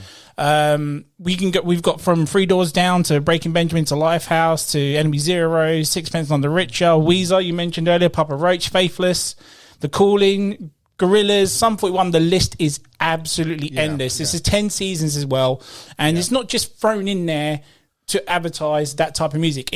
They are there for whatever the scene is giving you at the time. Some of those bands probably wanted to be most likely on the show, and most likely. Yeah, I mean, you had shows coming out at the time that were doing stuff like that. I think Charmed did that awful thing where like they had the club. Yeah. Why did they have the club? Oh, so they could play bands that were actually part. Buffy had some as well, didn't they? Buffy did, but the bands that Buffy had, I think Dishwalla and something else was, I can't remember the other band, but they always had. Forget. It's a stage for these bands. The character's name, the Willow's boyfriend for the longest time. He was always the bassist in the band that was on stage.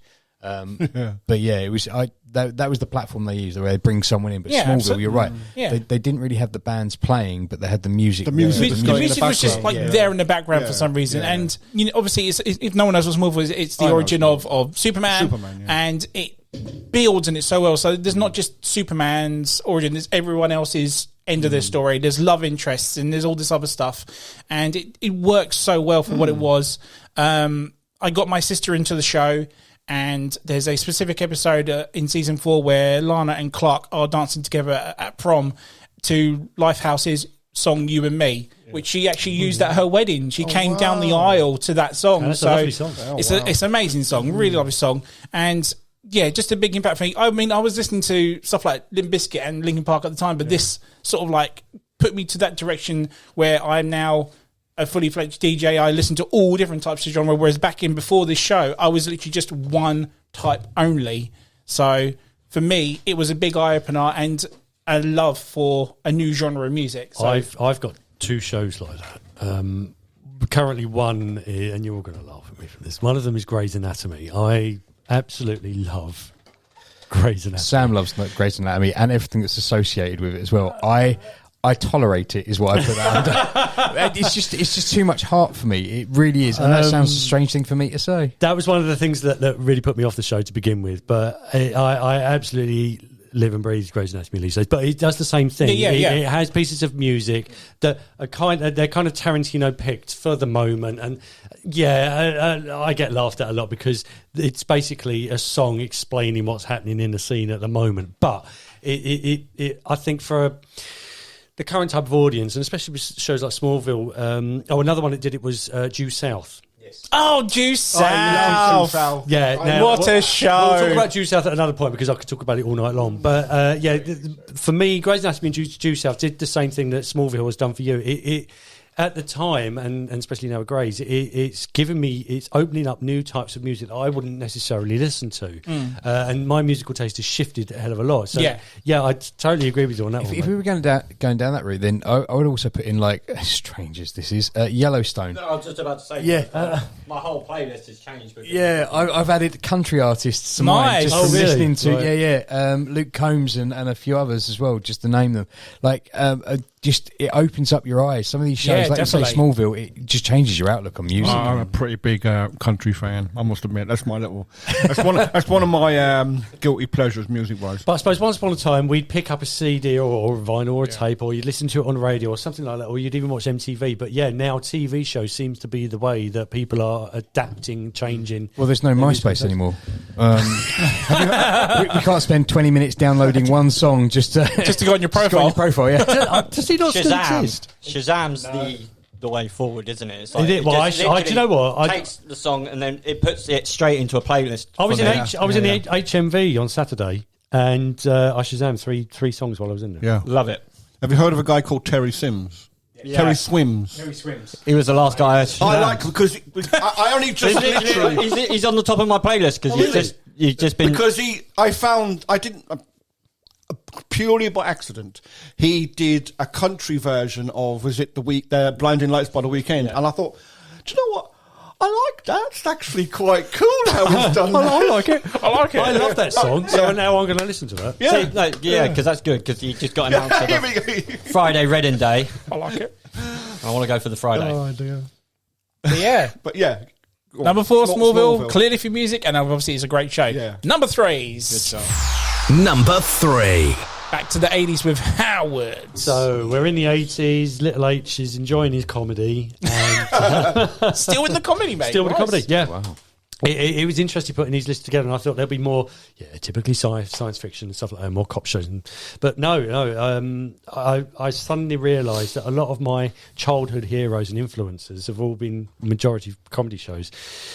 Now, this one is very historical in its nature, and it led us from one century to the next. Oh, okay. And I, again, watched this from the very, very beginning. I get a lot of influences, especially like westerns and things like that, from my father. But when it comes to the TV shows that I absolutely adore, I have to attribute this to my mother. She loves her comedy, and she's very much a history buff. And we would not have watched this if it wasn't for that fact. But Blackadder, 100%. I love it. has made this list. Now, I think, again, I'm quite a cynical son of a bitch, and this is probably all down to Rowan Atkinson's performance. Yeah. More from the second series onwards, from Blackadder 2, that version of Eben Blackadder. But again, I love that style of humour. Yeah. I can find a lot of things funny, but there seems to be a certain type of comedy. It's things like Bottom. I fucking love Bottom. You know what I mean? And everyone think, it's puerile comedy. Yes, but I like it. But it's Kevin and Perry, puerile comedy, but it's fucking funny. And again, you could look at Blackadder and say the same sort of thing, yeah. but it's all very clever at its core. It is, But also, it's because the of the way that he history say behind stuff it as well. all. Yeah. The way that Rowan Atkinson would pronounce something or say something like Bob. That's it. Do you know why he said Bob? No. It's something to do with... I can't He remember can't pronounce certain letters, so he was unable to wrap his... Yeah, so he had to... If you ever watched him, he paused between when he was going to say certain he does, words. yes. And it came out comically because he couldn't... He was just Because of trying the to wrap pause. his If that's tongue around it, incidental, that's just brilliant, because that is just genius. But also, I mean, the comedy timing of every single person that took part in those shows was absolutely But it was on all point. actual history. I mean, the characters, 100% obviously, twisted. other than Blackadder himself, all the other characters actually did exist at that period of time. It's the Queen Victoria period. Where Queenie. come here, Edmund. Yeah. Is that a canoe you have in your pocket? What have you brought me again? Oh, potatoes. yes. Oh, mate. Woof. Yeah, Lord Flashheart. It's funny. Now, when you look at shows, and I've talked about things like Red Dwarf, where you always have your Lister, you always have your Rimmer.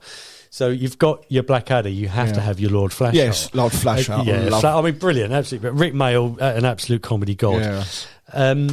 Yeah, I think the history was probably more of a driving factor at the time for me than the comedy, because I didn't get a lot of what the comedy stood for. It was funny because it was slapstick, and the way that pronunciation of words and the way that it was acting. Baldrick was very silly and very funny, and Percy was always falling out. So you had all these elements, but as a kid I didn't really get it. But I was very interested in the history. Yeah. And this is why I've put this on this list, because now I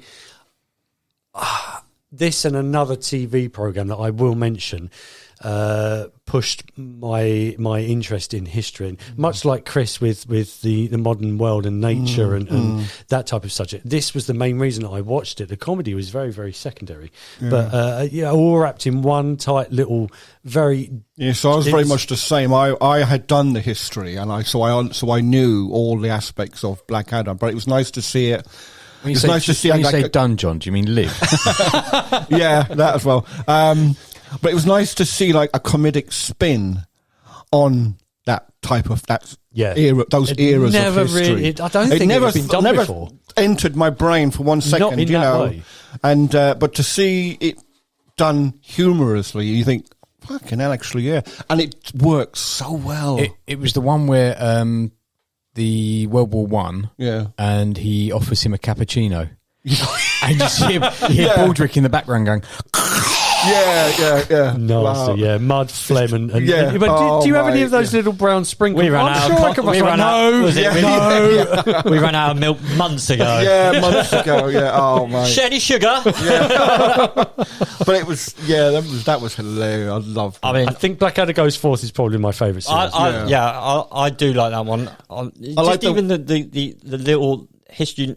The comedy joke of the Great War of 1914 to 1917. And you're just like, you're so fucked. Who was the cat? Was it Robbie Coltrane's character who was trying to put together the dictionary of all the words? Oh yes, in Blackadder, fucking hilarious. Blackadder the Third. Yeah, because he like thought about when he said, "I have got every word in the English language," and you can just see the cogs going in Rowan Atkinson's brain, and he goes, that's discombobulation or whatever. And he discombobulation. What's that? And then he starts rattling off all these words, and I was just creasing. I mean, there's a scene behind that because it ends up because Baldrick burns the book, and he comes to reclaim it, and in the meantime he's like, "Shit, we need to do so." So he stays up all night trying to write it. Doesn't get beyond the word aardvark, because Robbie Coltrane's characters come in, and he's at the very end. He's gone, "Oh, I bloody forgot to put aardvark in the dictionary."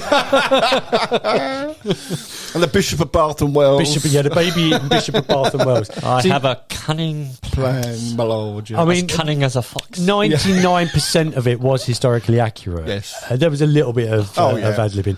I think my most favourite episode out of all of it, I say Blackadder Goes Forward is my favourite series, but Series 2, where you've got Tom Baker as an insane sailor, Captain Sailor. Yeah.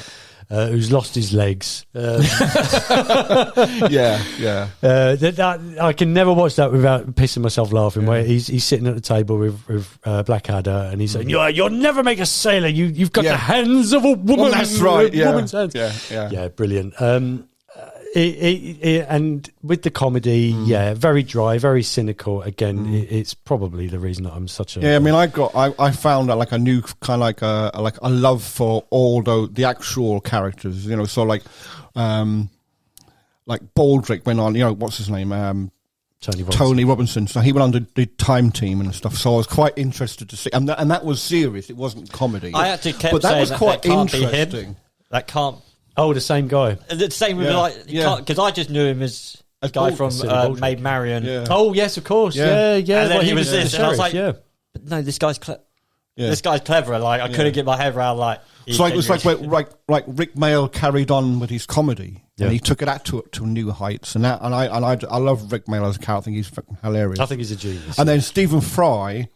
I obviously you see him in Blackadder, but then when you actually see him outside of Blackadder, he's a very, very intelligent guy. He's very clever, I mean, I love QI. I could sit and watch QI every day. And I loved it when he was on it because his knowledge of stuff was like phenomenal. Well, the interesting thing about Blackadder is, Chris, you mentioned Time Team. Now, Time Team would never have happened if it wasn't for the historical interest that Tony Robinson garnered whilst he was on Blackadder. Again, with Maid Marian and A Merry Men. The reason it exists is purely because of Blackadder. But, John, you say about the shows that we now watch and love. I love House with Hugh Laurie. I would never have watched it if it wasn't for Blackadder. Yeah. QI would never have watched it if it wasn't for Blackadder, and so on and so on and so on. They've spawned all these offshoots. Because of that, I think, and going beyond my reasons for putting it on the list, you're absolutely right. There's shows that we now watch because of certain things, because of shows like that. See, my dad, I always remember my dad, he subscribed, in them years, to a collection of encyclopedias. And so I used to read them all the time. I left school when I was young compared to the other kids in my class because I knew everything at that age. I mean, I was 14 when I left school, but I was going to school with 16, 17-year-olds. And I remember the teachers come around my house saying to Mum and Dad, you can't leave school at this age. And they're going, well, he kind of has to, really, because, I mean, I went to school in England, and then the family moved to Ireland, and they had to put me like two classes ahead because I was more knowledgeable. Oh, you were ahead of the curriculum. So I was ahead. So by the time I got to 14, I was going to people in my class were 16, 17. It's the plot of Matilda. And they wanted me to stay on and do more. And I went, no. So I left. But my interest in having read all them books gave me the interest in QI. Because having watched Blackadder and then saw that Stephen Fry was doing QI, I thought, I'll have a watch of that. And when you started reading all the reason behind all these words and all these phrases. You know, this is Howard's number 3, right? Yeah, I know. That's it now. We're only halfway through. Yeah. Well, that was his first one. I've got another one to go yet. We venture into the 90s, and John has already mentioned what my number 3 for the 90s is going to be, and that is Bottom. Oh. Hey! Well, nice. Yeah. You fucking asshole. You fucking asshole, Tony. Damn you, John. Damn you. So we talk about Rick Mail, we talk about Adrian Edmondson. When I was younger, I used to watch The Young Ones, and that was hilarious. For not the adult reasons, just purely because it was slapstick and it was funny, but you get a program like Bottom where they've pushed these characters on a bit, and they're always called Richie, they're always called Eddie. Yeah. They're always playing themselves. Eddie Hitler. Who I recently found out through QI actually existed. There was an Eddie Hitler. An Edward Hitler. No way. Yes, no way. And this is where I reckon they've got this the name from. Right. Because apparently Hitler's actual sister, lived in London, and she had a son, Edward, and named Eddie Hitler. Edward Hitler. Wow. And I didn't know that until I watched it on QI. So. But anyway, sorry. Yeah. Yeah, Bottom. So this one is purely for the humour. Now, growing into as a teenager, growing into a younger man, and I think we only got about 3 series of Bottom, didn't we? But it was and 3 stand-up live shows, and the movie. Oh yeah, absolutely. But it wasn't called Bottom, was it? No, it was Guest House Paradise. Paradise. That's a funny film. It was hilarious. It was. Yeah, this one is... I won't go on too much about this one, but it was the humour. This was my humour. I chose to watch this. Not a lot of people were watching Bottom at the time, and they didn't understand it, of kids my age. And I've talked about things like Red Dwarf. That's what they were watching. But yeah, Bottom was the adult humour that I chose to watch. And going into my adult life, again, it's very much influenced the way that I think because I can't crack a joke. I find it absolutely impossible. I live with a 10-year-old in my house, and this 10-year-old will always go, tell us a joke. I can't. I absolutely cannot. And I blame bloody programs like Bottom because a lot of mine is cynical observational humour. I'll find a humour derived out of everyday things. I can't tell a knock-knock joke to save my bloody life. I literally, if you line me up against the wall, I'd get shot. But yeah, because of Bottom and shows like it, that's pretty much what my humour is, the way it is. but I won't bang on about I remember Great- it just standing great out choice. through the sheer violence of that show. Just the way they bashed each other in at the end. It was like there's episodes where like he's forking him in the face, like he walks around with a fork in his eye, and for some reason at school you think that that's the reality of it. Like if someone shoves a fork in your eye, you can just walk it off. Yeah, and that's the thing. There's like parts where Eddie's drinking bleach and whatnot. Yeah, And yeah, I remember sitting there with my mum, which she's like, "Don't you ever do that." I mean, now we couldn't make it now because it would have the health and safety warning. No slapped all chance, over it. yeah. Please do not reenact these things at home. Well, you've just taken all the fun out of it instantaneously. Yeah. But yeah, you're right. It was hyper violent and hyper rude, but it still had that innocent edge to it. They still just wanted to entertain. And Rick Mail constantly in his pants. And Rick Yes, Mail that's constantly in right, his yeah. pants, yeah. When they like above his stomach, Above when his they, stomach, yeah. right, yeah. No, it's really funny because With his shirt tucked in as well. I talk about the interplay between certain characters. You got your Rimmer, you got your Lister. Well, again, my partner Helen, she is Rick Mail. Yeah. To a T, and I play the part of Adrian Emerson as Eddie, and it's just funny because I live the life of Bottom at home. Yeah. It's odd because like his start is Young Ones, which is a similar sort of humour to Bottom, and then he goes to the New Statesman. Yeah. He's playing Yes. a politician. I love that. And he's so good as this evil but not evil politician. And then you come back again. It goes, he goes see, retrograde. He goes back again Back to to your Bottom, roots. and he's so good. Like a Rick Mail in full swing. Yeah. I think a genius comedian, an underrated actor, because when you watch him, he's done some serious stuff, and he is underrated as an actor. It's just a shame that he's not with us anymore, because I think going into his Gone too soon. gone into his later years, I think he would have absolutely excelled in dramas and things definitely. like that. He was never the same after his quad bite, though, was he? No. He was like, he didn't No, mess up his no, comedy in something the had sense gone. he wasn't finding stuff as funny, or it wasn't giving That him the lust joy for life had that- gone. I mean, I watched the last thing that he did, and the last thing that I watched him in was Man Down. And That where- was fucking funny. fucking hilarious. Right, he played the dad in the first series, and I thought, we've got to return to form here because he was finding himself again a little bit, but obviously after that, there was no more Rick Mail, unfortunately. Yeah. But But then what's the tall guy's name? Greg Davies. Davies. So I mean, from watching Man Down, I found a love for Greg Davies stuff, Right. which then led me into the In-Betweeners. And Oh, stuff. yes, And of I course, love the In-Betweeners. That humour is kind of like me, It's my kind of humour. So it's funny how, like you say, you start with one show, and it just branches off into like several other ones. gives you something else. He hosts the rebrand of Never Mind the Buzzcocks now as well, Oh, which does is he? brilliant. The new series is really good. You know. He's a brilliant host. Most is it Taskfinder? Taskmaster. Yeah, that's good as well. most of it is. I've seen a couple of like seriously. Oh yeah, but there are filler episodes, but there's also yeah. some really funny ones. The Gatwick Airport one. I was just going to say, I didn't realise until I watched it. Yeah. Obviously during COVID. We knew about it, and we were like, "There's so much they filmed. Yeah. they never But used but it. they never Just used it. I can There's well so imagine. It's always much the there, case. Yeah. That was quite clever with the chair, trying to get their chair down the ramp and round the corner. I did laugh at that. going back Because to- it's the kind of thing I've kind of thought about doing myself.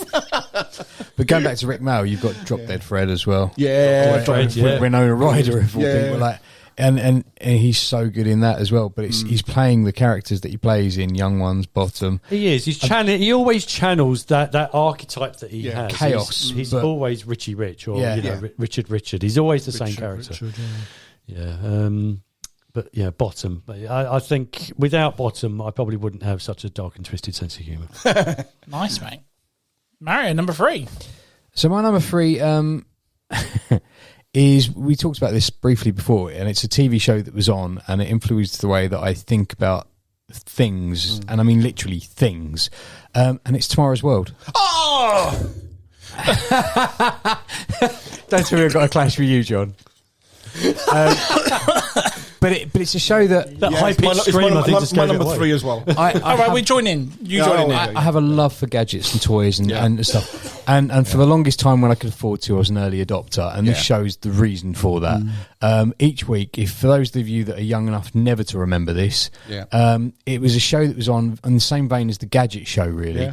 The Gadget Show right. is like the today's modern take it's the most. on that. The Gadget Show shows you stuff that's attainable that you can get, and what's your version of it. Yeah. As what Tomorrow's World was doing was showing you technology that they were working on. I have a list here would of the move things they showed on it and that we have now.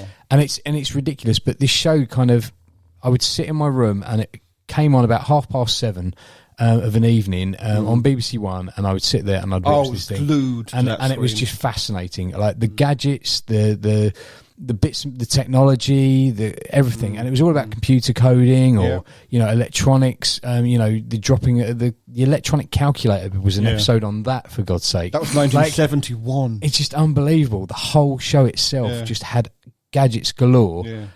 Some stuff that we see today, some stuff that never really came to fruition, but it was full of everything. Like, and it just made me look at the stuff that I had around me and wanting to make it better or play with it, or just it made me look at technology and how in sync it is. And it was such a great show in that it would push the boundaries of your thought process of what was possible and show you what was possible. Yeah.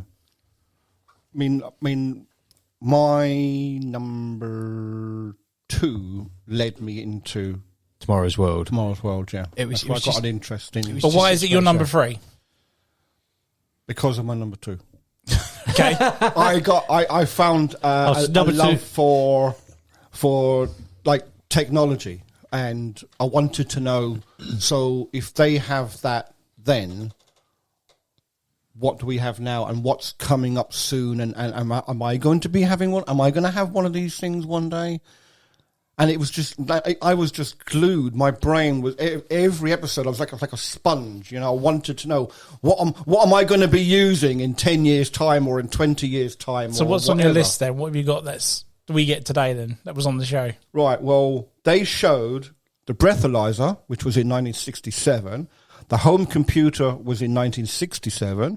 The light pens and touch screens, 1967. Artificial grass, 1968. The synthesizer that made all the 80s music for us, 1969. Damn. The ATM and the chip and pin that we all take for granted now, 1969. Pocket calculator was 1971. The digital watch was 1972. Teletext or CFAX, if any of you ever remember it. That's how I got my football. Yeah, that was 1974. The mobile phone, which we all use now, 1979. The personal stereo, Walkmans and stuff, which we all had before, 1980. The compact disc player, 1981. The camcorder was 81. Barcode reader was 83. Wind-up radios, 93. Satellite installation was 1993 as well. Okay. There's more. I'm not going to go. But I was like watching this show as a kid, thinking, "Fucking hell! I'm going to have a phone in my pocket and walk around with it," and it was just like. It was like space. It's like it's technology. I'm never going to. That's not. I remember That's way before my time. I wasn't it? remember Yeah. a clip. Now, I didn't watch it live because it was around about the early 80s, but where the guy, this bearded, flared guy, stood there going, "This is a compact disc." Yeah. And it goes on to explain, you can fit a whole vinyl on this, blah, blah, blah, blah, and it fits in this machine. And I can only imagine that at the time, people were like, that'll never fucking work. Yeah. You see, the difference, I think, between me and Mario is... That'll never pay off. Mario probably saw it second time round, shall we say, or rerun or whatever. I actually watched these when they first come out. John is a living, how breathing fucking old piece of I am, history. This just to remind you, this was just science. Yeah. Like they're wheeling the telly. Yeah. On a day, and I'll watch something about a Bunsen burner or something, or Bunsen burner. or a piece of refraction glass or something. Yeah. But I never watched it. I always remember the episode where the guy had, because it's like in everybody's house you had a telephone that you would walk up and pick it up, and you used to. It used The long dial. We didn't have, before the buttons, so you, One, so this guy's on the show and he's got one of those, and he puts it down and he's got this box which is hanging off his shoulder, and there's a phone on it, and it's not connected to anything. And he says, I'm going to phone so-and-so. And so he picks up the phone. He said, you don't need to go through operators or anything. He just dialed this guy's number who's on camera. Don't know where the fuck he was, but he's picked up the phone, and I'm thinking, no, well, that's never going to fucking happen, you know. But it bloody did, you know. But, you were saying I actually watched it when it was on TV, so I'm probably the last generation maybe that ever saw it, because it was on TV, like I say, 7:30, and it carried on into kind of the mid 80s, and then it stopped. I can't remember, the Krypton Factor used to be on before it. Yes. So it used to be Krypton Factor, and then that, and then but it was all stuff like that. And I remember the Bulletproof Vest episode. Where like they're wearing the bulletproof vest on the show, but it wasn't like a bulletproof vest that you say today. No. Today's is still chunky, but it's thinner than it was back then. Back then, they've got these massive sheets of lead in the thing, and the guy's there with the ear defenders on, and he's kind of shouting to camera. And now they're going to shoot me at point blank range, and then they put the gun against his chest and fire it, and you see him wince, but then he pulls out the sheet, and like the bullet is embedded in the sheet, but there's no dent the other side of this panel. He goes, and they're fully replaceable, and we can do this. And it was Call of Duty before its time, wasn't it? It was ridiculous. Because that's the thing. Like, you take out the plate and you put in a new one. That's how it was in them days. And it was massive. Like, and then they started going on about Kevlar, and there was all sort of stuff about, you know, they were looking at spider webs to look at making material out of spider webs that would make it. Because it's stronger than steel. If you look at the tensile strength of it. But it was a show ahead of its. I say ahead of its time, but it was supposed to be ahead of its time because it was looking. It was shown into the future, wasn't it? Hence the name of Tomorrow's World. It was what made me an early adopter for quite a lot of things. It's like, I need to have that now. And I need, as soon as it's coming out, like the iPhone, mobile phones. I was probably on. It's long gone now, but the old Orange network when it first started up with the Nokia phone, it was the size of my forearm. My first job the first job that I ever had, we had mobile phones given to us to go out. I was an S&T engineer for British Rail, and we would walk the tracks. And one of them was like the Motorola flip, not flip phone as such, but like had the little aerial you extended, and it had a flip mouthpiece. But the other phone that we had was this massive handset. And if you've ever watched Lethal Weapon 2, there's him carrying the battery. On the bridge. That's exactly what it had. So because the same one that was in Del Boy? And no, it's not quite that one. But it had a battery. It was that handset. It had a massive battery pack with a cord. So there's a scene where Murtaugh's talking to the shrink back at the office about how Martin's kind of off his nut. And he's on the bridge, and he has the battery pack and this massive handset, and he's talking to her on that. Because that was technology. Yeah, but it was emerging. Essentially, it was a days. car battery attached to this phone, this handset. And being that I was the youngest and the apprentice at the time, I had to carry this massive backpack for like 7 miles down a track. And every now and again, we'd stop and have to call up the signal box. Go, we need to check this signal, and we need to do this. But with this massive battery pack, so not only did I have that, but I also had like a spade and a pick and stuff, and I had to carry them as well. But that phone was not mobile. I don't care what they were thinking at the time. That was not a mobile phone. Like you say, you look back on it, you know, it fits in your pocket now. Exactly. All these things started somewhere. Batteries, rechargeable batteries were shown on it. And like, you don't need to throw your batteries away. You can put them in this machine, and it will give you. That show lasted 38 years. Yeah, and its evolution is. And you don't the think gadget that a TV show lasting for 38 years, but Yeah, I mean, like I said, the evolution of that is the gadget show. Like, I mean, the gadget show is more about what's coming literally tomorrow. This will be released, next year. Here's a little bit. Tomorrow's World was like 10 years from now, sort of thing. Yeah, and it showed, because like you say, like a lot of the stuff that was shown on it came like 20, 30 years later after it was fully established. But it was the show of the future. It was literally showing what was going to happen. I think there's still a place for shows like Tomorrow. I think 100%. I remember the BBC a couple of years ago. I mean, I could be 5, 6, 7 years ago, wherever it was now. But they were trying to. I think they did a segment where they did Renaissance shows. So, and one of them is Tomorrow as well. What shall we bring back?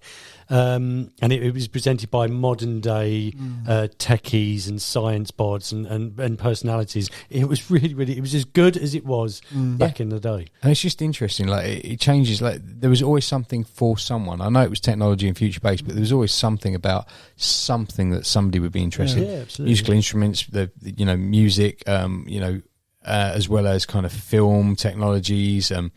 HD would have gone further. It was shown all of these things in the future. Holograms, that was this thing, this big thing they had on there, and they were going for like prisms as well. Still talking about holograms now. They're not. They still aren't. It's still not commercial, but it's not a refined they're thing. But yeah, it's great. I remember. Do you ever remember there was a virtual fighter that you could get? It was an arcade game, Virtual Fighter, Sega. But it had a holographic display. And it was just basically, it was a prism. And it projected into all of the areas. And it was supposed to be Virtual Fighter Real 3D or something. And actually, it was quite crap. But it looked impressive because it was a hologram that was fighting a hologram. Close you were ever going to get to the Star Wars holochess. But that was also then featured on Tomorrow's World and stuff like that. It was all like that. But it made me appreciate gadgets, the future. That's what gave me my interest. You let the Wookiee win. Yeah. Leave my Wookiee out of this. Nice, guys. Chris, number 3, mate. Number 3. All right, okay. I believe it's now the longest continuous running show of all time. Oh! I believe. He's got an idea. So my number 3 is Raw. WWE. Well, WWE / like Superstars. My number 3! So I didn't think there'd be any clashes. But No, you go so- with 2 already. Jeez. So technically not Raw, but just WWE, WWF, full stop. Was So for me, like, I loved it as a kid, and I had the toys, the merch, the games. And then you get well, I moved up here from Torquay, so I lost all of my friends, and I had to make new friends. And then wrestling wasn't cool. You couldn't say, do you like wrestling? Because you just kind of like get bullied sort of thing, to the point where it wasn't a cool thing to like. But I always watched it on a Sunday. On Channel 4, and then on Sky you had Superstars. And then later on in the 2000s, wasn't it? Raw came on Friday nights on on Sky. But the reason this became my number 3 was because I kind of got rid of all my old shitty mates, the ones who weren't real. And what I've now got to this day is like my mates to this day still. We got Wayne, got Phil, and it was all being around Wayne's house on a Friday night. So we'd do the week at school. Oh, we at Wayne's on a Friday, watch Raw, have a bit of a smoke, But then this obviously branched over to Ant, who then had the Blockbusters with Phil, and it sort of meshed. But without Raw, then I don't do this podcast, because I knew Ant from Blockbusters, and then the Ant Mania, the couple of times. Ant fucking Mania, mate. We'll go into that in a second. But it was kind of like, because I'd been to Ant's event, I kind of messaged him on the slide for the pod, like, I'm in, I know him, but I don't know him. But it was like, a love for wrestling, and obviously movies and everything else, it just kind of like meshed it. And I don't like wrestling as much now, because they toned it down and they've repeated the same storylines. The PG era is coming to an end. But it is. I thought I liked the Attitude Era, but it was actually the Attitude was / Ruthless Aggression Era. So you had the Rocks, the Stone Colds, but it was just this weekly thing of watching it every week, going to speak to Phil, blah blah blah blah blah, getting up at because obviously Backlash and In the Ring was always on at like 2 o'clock in the morning. Ridiculous clock, yeah. So you used to have to set up the old VCR, get that record, and then actually record an extra hour afterwards, just in case it overran. But then I used to have to then sneak up at 5 in the morning to come downstairs and watch the older wrestling events. So just so I could get to it, so you don't hear about it in the day. Because someone else would be... Because someone would be, I used to do that with WCW when it was on 1:30 in the morning on ITV. But for Raw for me is the friendship and the group of friends that I've got to this day. I think that's a way of... We played GoldenEye, we played Super Mario and, Super Monkey Ball, and then, oh shit, Raw's on. Dun. Stop everything. Stop Let's everything. Watch Raw. it. Watch Raw. Boom. Back on. Once Raw's done, back onto the gaming again. So it just had this, and it'd be like every week you'd be round Wayne's, but then like the odd time it'd be like, oh, no one round tonight. Like Wayne's mum's like, not tonight, and you're just like, oh, I got to watch Raw on my own or something. It's just like, you know. So it was just like the FOMO of not being around my mates and just watching. Yeah, just that. It just became a good source of like friendship and obviously branching over. Yeah, And then like, was it WrestleManias at Phil's? Yeah. You come around, we did the quizzes, we did the games, we did. That's right. Same with like, yeah, you had the WWE 2000. Oh shit, it started, cut it off. Even if you're Halfway through a match, whatever, yeah. 4 hours into a ladder match, It's off. it's off. Because And it's a specific time. You couldn't like record it. yeah, with everything. you couldn't come back to it. That was it. So yeah, it was just it's still going now, but I think I will get back into it with my boy because I think I'll get him into it, sort of thing. I'll go full circle in that. But yeah, I went to the live events. I managed. So here I was I went to Insurrection, the first. No way. First one. 98. Yeah. Driving. I'm driving down I want to say M4, M3, whatever it is. Rikishi's up in the window. Shut on the bus. fuck up. Rikishi's on the bus, and I've told my dad we followed this coach to the Ramada in London. I've met like Bubba Ray Dudley and Nice. Was it Jerry the King Lawler, who's a dick? Yeah, he is. He's just been He's a sacked. colossal Yeah. cunt. Big Show, just like fucking huge. Like none of them really. And he's a pedo, but anyway, None of them really were friendly in the sense of it's a very kid-friendly. Yeah. As a wrestler, you're like, oh, it's a bit.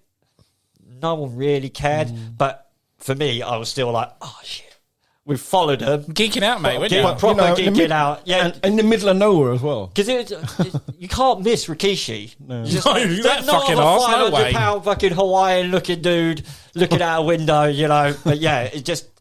Yeah, I'm going to let Ant obviously talk about his bit, but nothing will beat third row at WrestleMania. What? Shut up. Get the fuck out. WrestleMania what?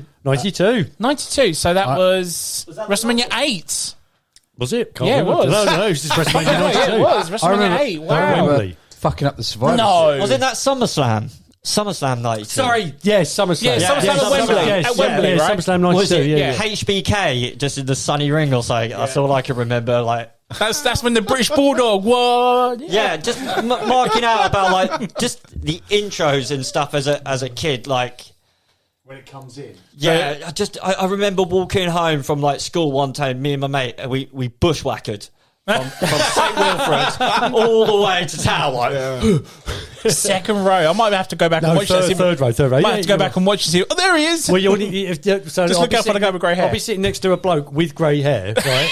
Looking exactly like me, but yeah, I mean, I was this fat little child. So I was so high in the gods. Yeah, like, I was massive. I had a sign, but you couldn't see nothing. No, I had a giant Hulk foam finger. But Amazing. yeah, because Nice. when Hitman comes down to the ring and he's chucking out his glasses to whoever's in the front row, I'm thinking, you son of a bitch. It wasn't you. Row 3. I remember being on true, a right, night right. shift and fucking up the Survivor Series. No, was it Survivor Series? No, Royal Rumble for you and G. Oh, yeah, you. Yes. Yes. And I can't remember who was it that ran into the ring at the last minute. It was someone who ran in Like the Batista won it. He's like, you bastard. I just came down because we were opening up security again. I just walked down and I was like, I know one. Fuck's sake. I just watched it. I know one. They were good old days, actually. Yeah. So you've done it for friendship wise, yeah? Yeah, Right. I remember that the main one was like, I think, is it either Backlash or Unforgiven? The Undertaker had been gone a long time. Me and Phil had just done our last, or near enough our last GCSE sort of thing. And you know, when you get to go home at like half one, you know, study leave and you're out. And we're bombing home as much as you possibly could bomb it home on public transport, which just takes forever. Yep. It was like, come on, homeward bound. Just get in there. And then like turned up. Well, I don't think we marked out as much like for the Taker coming back on his bike and being was it That was the American Badass. American Badass, his first appearance, and he come down and it's just keep rolling. Yeah, it just, you know, happy times of like just looking back of good memories and good missing, or like times that I miss now. Look, thinking about it, I kind of miss those Friday nights. Everyone just ripping everyone to shreds, like just taking the absolute piss out of everyone, and just having full blown laughs. It just with the wrestling.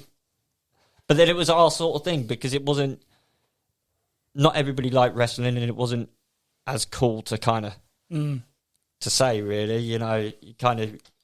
Oh, you like wrestling? You just like a load of men in a pair of shorts. Fucking loser. Yeah, you know, Pretty much, yeah. Yeah, you know, it's fake. Like, yeah. It's what? No, it's okay. So I've put it into here for, and I say this loosely because a lot of people don't see it like that, but I put it down as me getting into sports in a way. So again, anyone who knows me, I can't stand British sport for shit. Rugby, cricket, tennis, do one. I don't care. It's boring as fuck. Rugby. I like rugby. I'm more of an American NBA, NFL, NHL person. I fucking love American sports. But then when I first found out about wrestling, that's when my eyes opened to the characters, to the music, to the pyro, everything. It just, you know, blew ants balls off. You know, you know, when I got to see it, and I still follow it to this day. Again, I'm like Chris on this side of it. I'm not much into it as much, but I still get hyped up for Royal Rumbles, WrestleManias, whatnot. We went back onto my 30th. Chris mentioned it quickly. On my 30th, I met up with Phil and we thought, you know, we need to do like some sort of wrestling event just to throw it in there somewhere.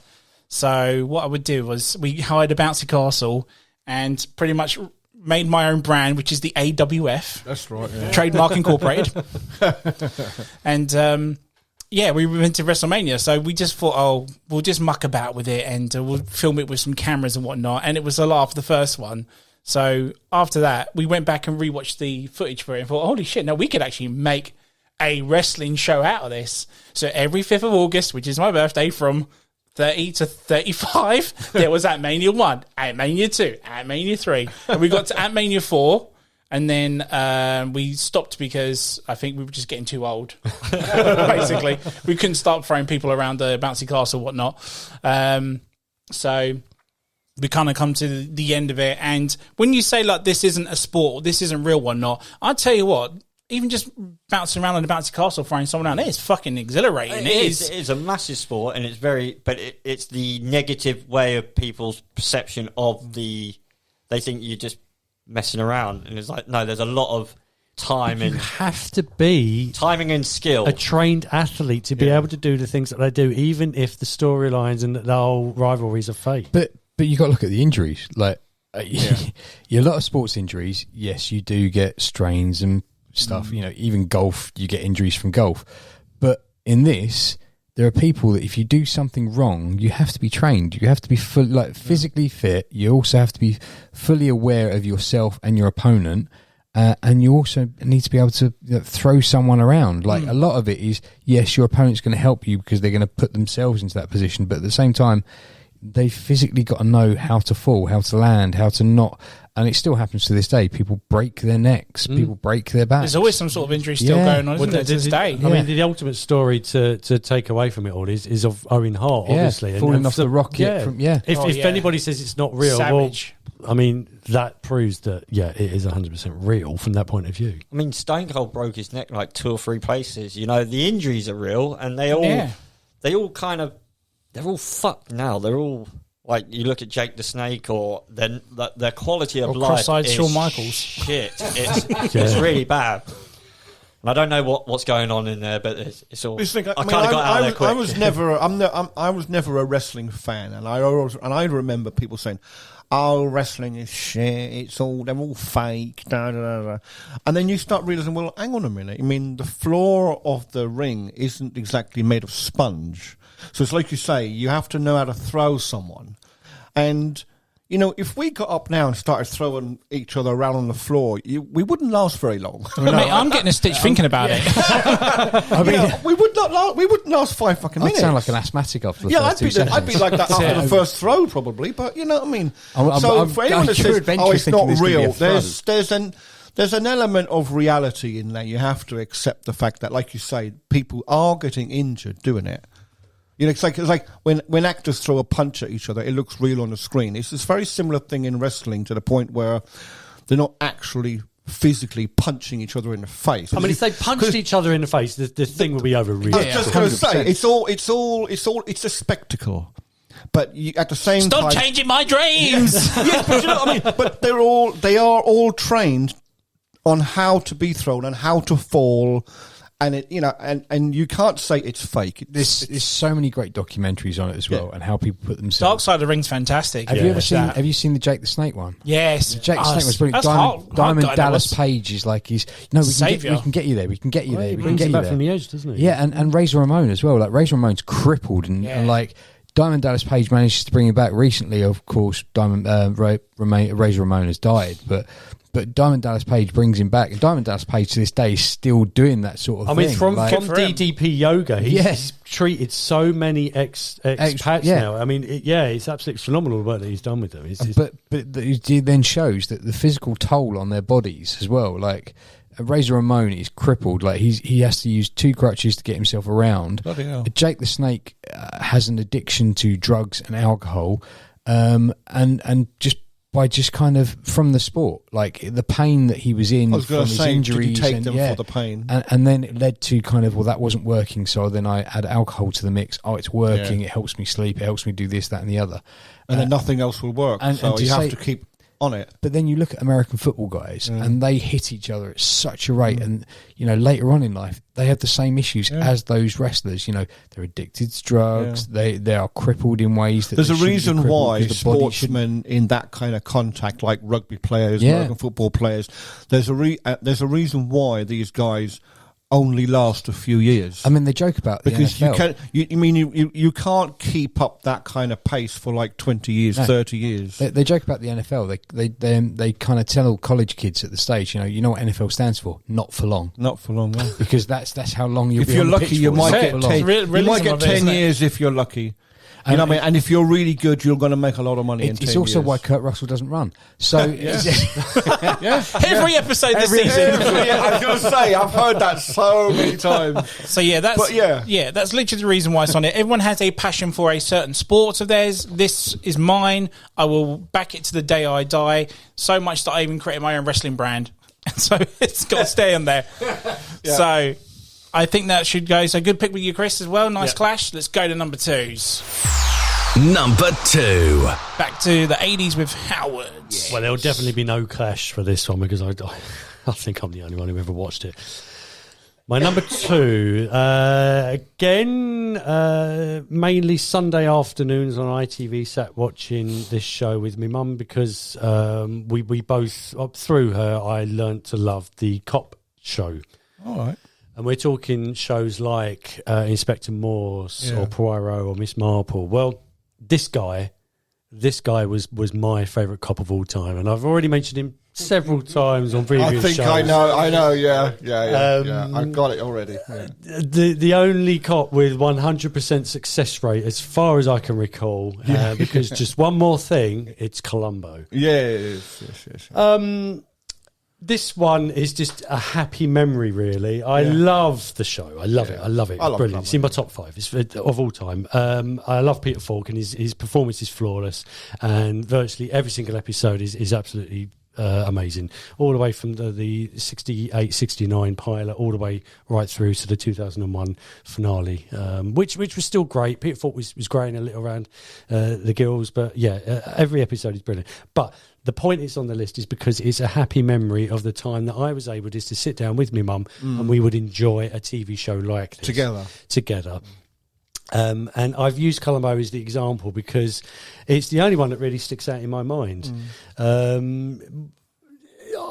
School was the next day, and the later on that Columbo was being shown, it was into my time where my exams were approaching and things like this. So it was always like the last ditch attempt to rescue the weekend before I had to go back to school on a Monday.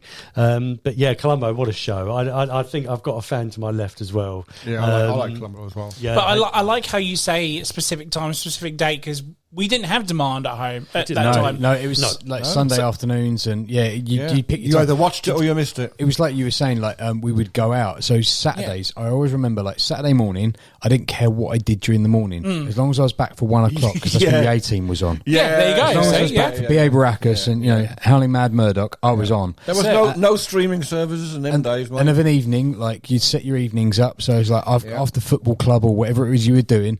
Dukes of Hazzard's on at 7. Yep. See, Night Riders half I've 7. had this running gag with Ant a few times in a couple of shows, and G's got involved in it, where we used to get like the radio times or TV times, whatever, and you'd circle programs, and your life revolved around those circles. It did. And you'd look right. So I've got Saturday night, the Burbs. Yeah, so I've got this show's on BBC One at 6 o'clock, and this one's on here. It was the at Friday night 7, movie on and- ITV at 10 o'clock. What's it going to be this week? Yeah. Oh, it's going to be, Surprise, surprise. Bond or surprise. Yeah. but you were looking at those awful TV shows, and some of them great, but you would plan your evening entertainment around it. Like, absolutely. If there was nothing on at the cinema, there was no kind of chance of you going out anywhere. I even remember a time, and Jurassic Park was the first film that I ever remember having to queue up all the way around the block in Crawley. Absolutely. Like almost back as far as where Asda is now. We were queuing back just to get into Jurassic Park. On the smallest screen ever. Smallest screen ever. Yeah, the T-Rex looked like a miniature on that screen. But those were the time, and it was the same in your week, wasn't it? Like you'd pick the time to watch the show. And I love Columbo. And if your mum and dad were in, or let's say if you had a big sister or someone, and they'd want to watch something, it clashed, and you thought, fuck, because you knew you were never you were not going to get to watch your show. The worst bit was like, your mum or your dad would be like, you can record it. Go on, put the video on, record it, set the timer, blah blah blah. Put the code in. It wasn't the same. Not on a Sunday afternoon. You can fuck them off. I mean, it's always back. But we'll tape your show and I'll watch mine. Well, that was probably you'd have a clash. Dad would be taping the football or something, and you'd be like, but I want to tape this that's on now. But I'm going to save Columbo for another podcast. But it's the example of the time when you would sit with the member of your family or a friend and just enjoy that moment. Yeah. And it's the one that sticks out in my mind, because I think no matter what that program might be, whether it be surprise, or whether it be just a memory of a happy time, just watching something. Nice, man. Nice pick. Yeah. Now, as we go into the 90s. So the real one. Come on now. Well, no. The 80s and the 90s. I know, You dare diss the 80s, sir. No, I'm not. I'm a big 80s I know you fan. are. I know you are. No. One is Kiddie age, one is teenage age. So my number 2 for the 90s is This Life. Ooh, okay. Oh, I remember this. The book, right? I don't think it I Claire remember Danes? that. No. This is your life, right? So this is a British TV programme shown on BBC Two in 1996 about a group of aspiring lawyers. I don't remember this at all. They all had a flat share in South London. Now, it was around about the same sort of time that films like Trainspotting were being released, and actors like Jude Law and Johnny Lee Miller, it was all becoming cool. And the whole cool British scene was beginning to emerge. You had the Spice Girls and Oasis, and Labour had just come into power. Britain was cool, and This Life kind of epitomised that. Now, as how old would I have been? I would have been about 16, 17. So I was very much becoming a young adult, getting out into the pubs and the clubs and finding girls and getting into the world of work. I wanted to live this life. Now, the actors that were in it, now there's one very notable actor, but I've forgotten his name. His name is Jack Davenport, who appeared in I know the name. the Pirates of the Caribbean. But you had Andrew Lincoln, who ends up as Rick Grimes in The Walking Dead. Yeah, and this was the first thing I ever saw him in. Now, the acting wasn't absolutely superb, but it was such a well-made, timely, topical show, just about people trying to survive in quite a cutthroat world of becoming a lawyer. They were just coming out of university. They were trying to find jobs. Money was not free-flowing. It was about relationships being made, relationships being broken. And I watched this program at the time, and I thought, fucking hell, if this is what life's really like, I'm just going to stay in my bedroom and watch science fiction, because I don't want to go out. But it was an enjoyable show, and it was it's very interesting because we watch TV shows and things like The Office now, or films of its TV shows of its ilk. The style of filming was very much along those lines. They weren't talking directly to camera at any point, but you just felt like somebody had a camcorder in these people's flats, and that's what you were watching. So, yeah, it was an interesting program. I enjoyed it, but it was more about the fact that it was a snapshot for me of what life was like, or meant to be like, in Britain at the time. So I look back on watching this TV program, and I just think, I didn't aspire to be these people, but I wanted to kind of get out into the world and live that kind of life. Because again, I say about Cool Britannia was very much a thing. It was all about hedonism as well, wasn't it? It is. Please yourself above all else. Make sure that you're happy, and then everyone else around you should be happy. So it's kind of, you can watch these characters, and again, like Seinfeld, at the end there was 2 series, and at the end of the second series, you think, actually, these people are arseholes. They are, but you kind of root for them, and you follow the stories, and you like some of them. But yeah, it's about real people leading real lives, and yeah. So I mentioned about Trainspotting and films like that were coming out at the time. Yeah, hedonism very much, I think, was a topic for films and TV, and this epitomised that on TV. Wow. Nice pick, mate. So did you actually get to live it like No, the show? no. Worth a shot. No, I was still living with my parents, but these people were they were renting flats, and they were going out to the clubs every night, and it's what everybody wants to do and what they think they want to do. It's what everyone does. Like, they're going, after school, that's exactly what I'm going to do, and then you realise that it's not free, and you're like, I can't do that. It's not free, no, because I need a job and I need money. I'm just going to stay at home and watch WWF. So what am I going to do? I'm going to go work in KFC at the weekend or McDonald's or something. And what a life. And and then I'm going to go out clubbing and buy 1 drink because that's all my weekend's wage can get me. That's it. Pull a different lady every night. No. God, no, Jesus. 10 to 4, wait for them to fall over and then drag them home. Slim pickings. The dark side of dating. Yeah. But yeah, I just as a young person, this was the life that I wanted to live. It didn't quite reach that because life isn't really like that. But of course not. Yeah, it's just memories of. Nice pick, mate. Let's go to Mary's number 2 then. My number 2. Let's go straight into it. Sons of Anarchy. Oh, that's interesting. Now this is a weird one. So. Working in security, we have black and white. There's a lot of black and white, a lot of yes and no. This is what you do. This is what you don't do. You're saying that right next to a security trainer. I know. but something that Sons of Anarchy taught me was look for the grey. There is a definite. These are the rules you need to follow. I was about to say that. But there's the grey areas that you can work within. You can do your job. You can successfully succeed. But there's a grey area that you can be within that you're neither wrong, but you're neither right. And a lot of people don't look for working in that grey area because that can sometimes make your life a lot easier. And Sons of Anarchy does that in that you have these bad guys that are doing bad things, but actually for good reasons. Yeah. The greater good. The greater good. The greater good. but shut up, you big lamp. But there's an awful lot of the kind of... they are big bads at the end of the day. Like we talked about this with quite a few of the characters, but the Sons of Anarchy is a motorcycle group. They're your heroes, but actually... they're the bad guys in all of this. You don't ever root for the police. You're rooting for the guys that are smuggling drugs. They run a prostitution ring. They do, don't they? Yeah. They run a whorehouse, for God's sake. That's right. But then they do all these things, and you're rooting for them. But at the same time, that they work within the grey area of this is for this reason. And this is what this taught me, was like in the jobs that I've had and the roles that I've had. Like, so I started off as a loader when Sons of Anarchy first came on. And there was working in the grey area. And the grey area for me in that role was like, you just get your job done, do as you're told, and then you can do what you need to do inside of that. So I worked my way to get into security from that. So I'd ask a few questions or I'd go see someone. And it was working in the grey areas of, I was still on my job, I was still working the way I was, but there was somebody over there I could ask a question to. Yeah. So while I'm on the job, I'll go and do that. I'm not wasting time, I'm doing something, I'm approaching someone, I'm doing something. And when it came to security, there were other things. It's like, no, you're not allowed liquids. However, the grey area is, it's medication. Yeah. Or it's for your child, it's the breast milk, or it's the food for the child.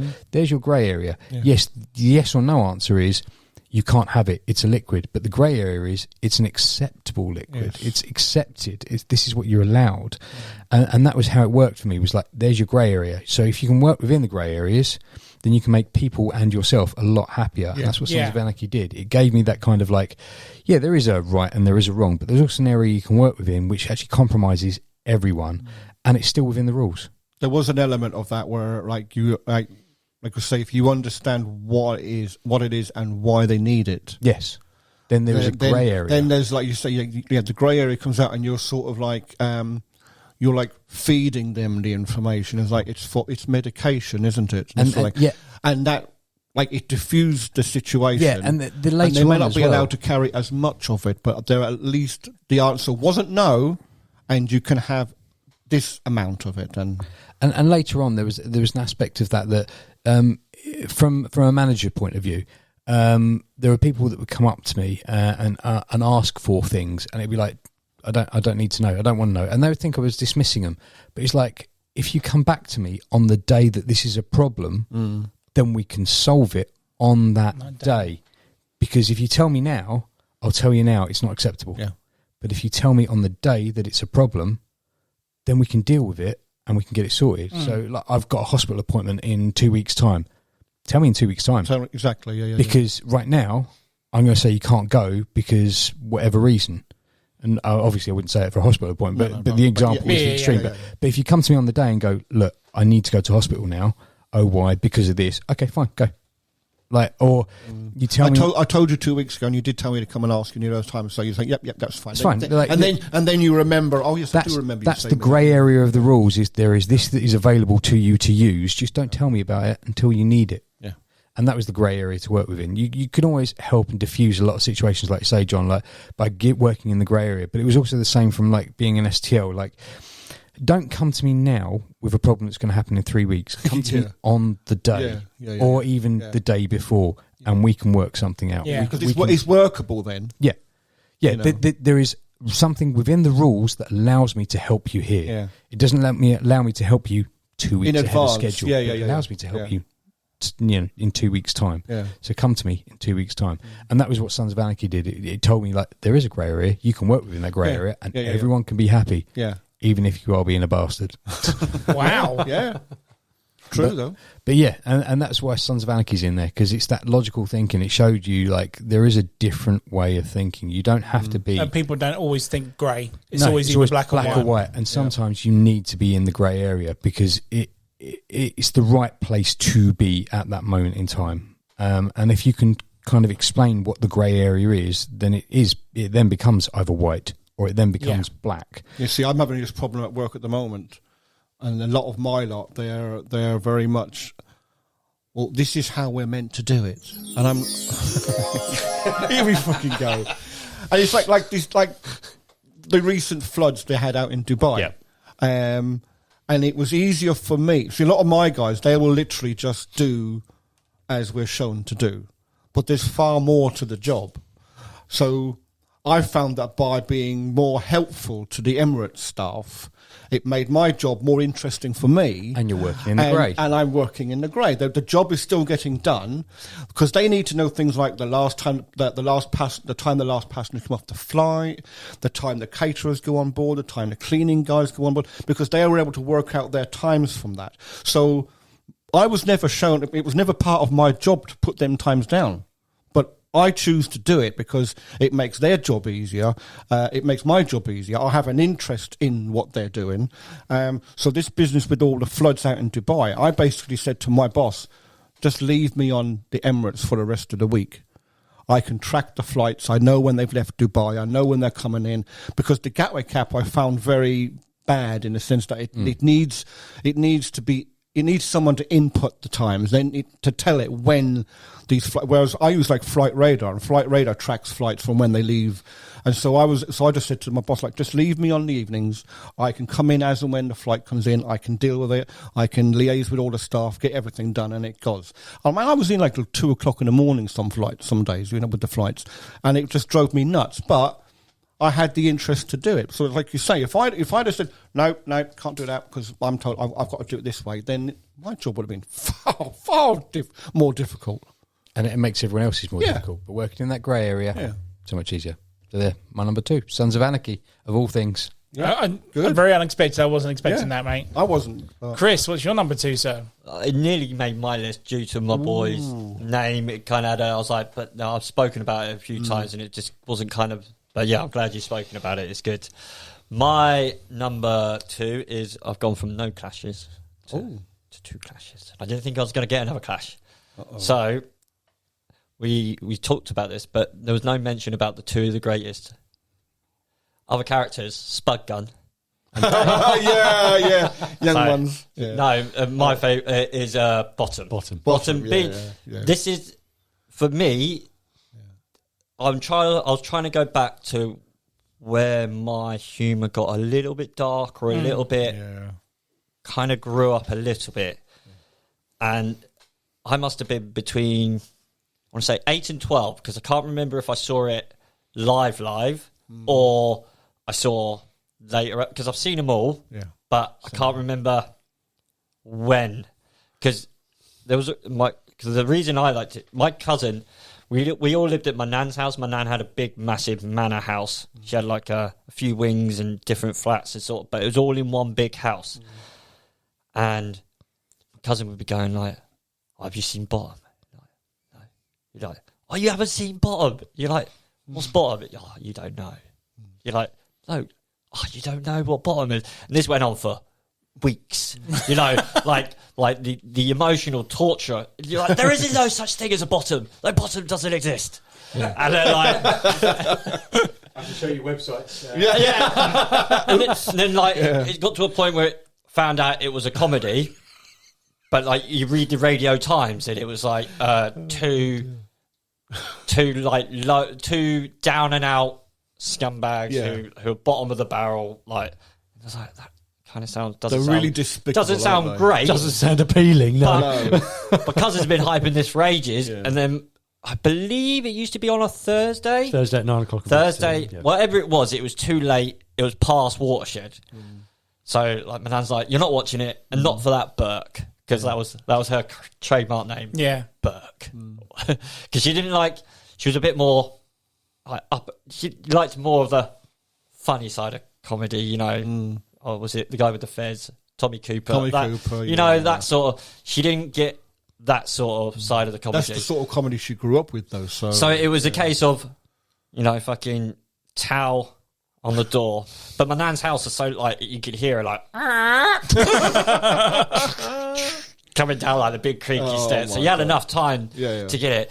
But turned it on, and obviously the intro comes on, and it's just 2 old guys sitting on a bench, and I'm like, "What the fuck? I love that. Yeah. What? I don't get this." But then the comedy for me being between 8 and 10, I didn't need to get it all. The word shag and like like his laugh and like just being like a virgin and like that the comedy was really easy for me to get and to be playground like insults, and that's basically where it came from. And the reason why I ended up liking WWE wrestling, because the fighting in that is pretty much it's immense. It's stage show. Talking about it now, the first thing that springs to mind is where they sellotape the burglar to the ceiling and just bash him in the nuts with a stick. Yeah. I mean, it was so violent, but it was unlike anything break we've seen. Richard leg, or is it Eddie's leg? But it was one of these things where like I wasn't allowed to watch it, which made it sort of like the forbidden fruit. It's like violent comedy. If I would have got caught watching it, would have got in trouble.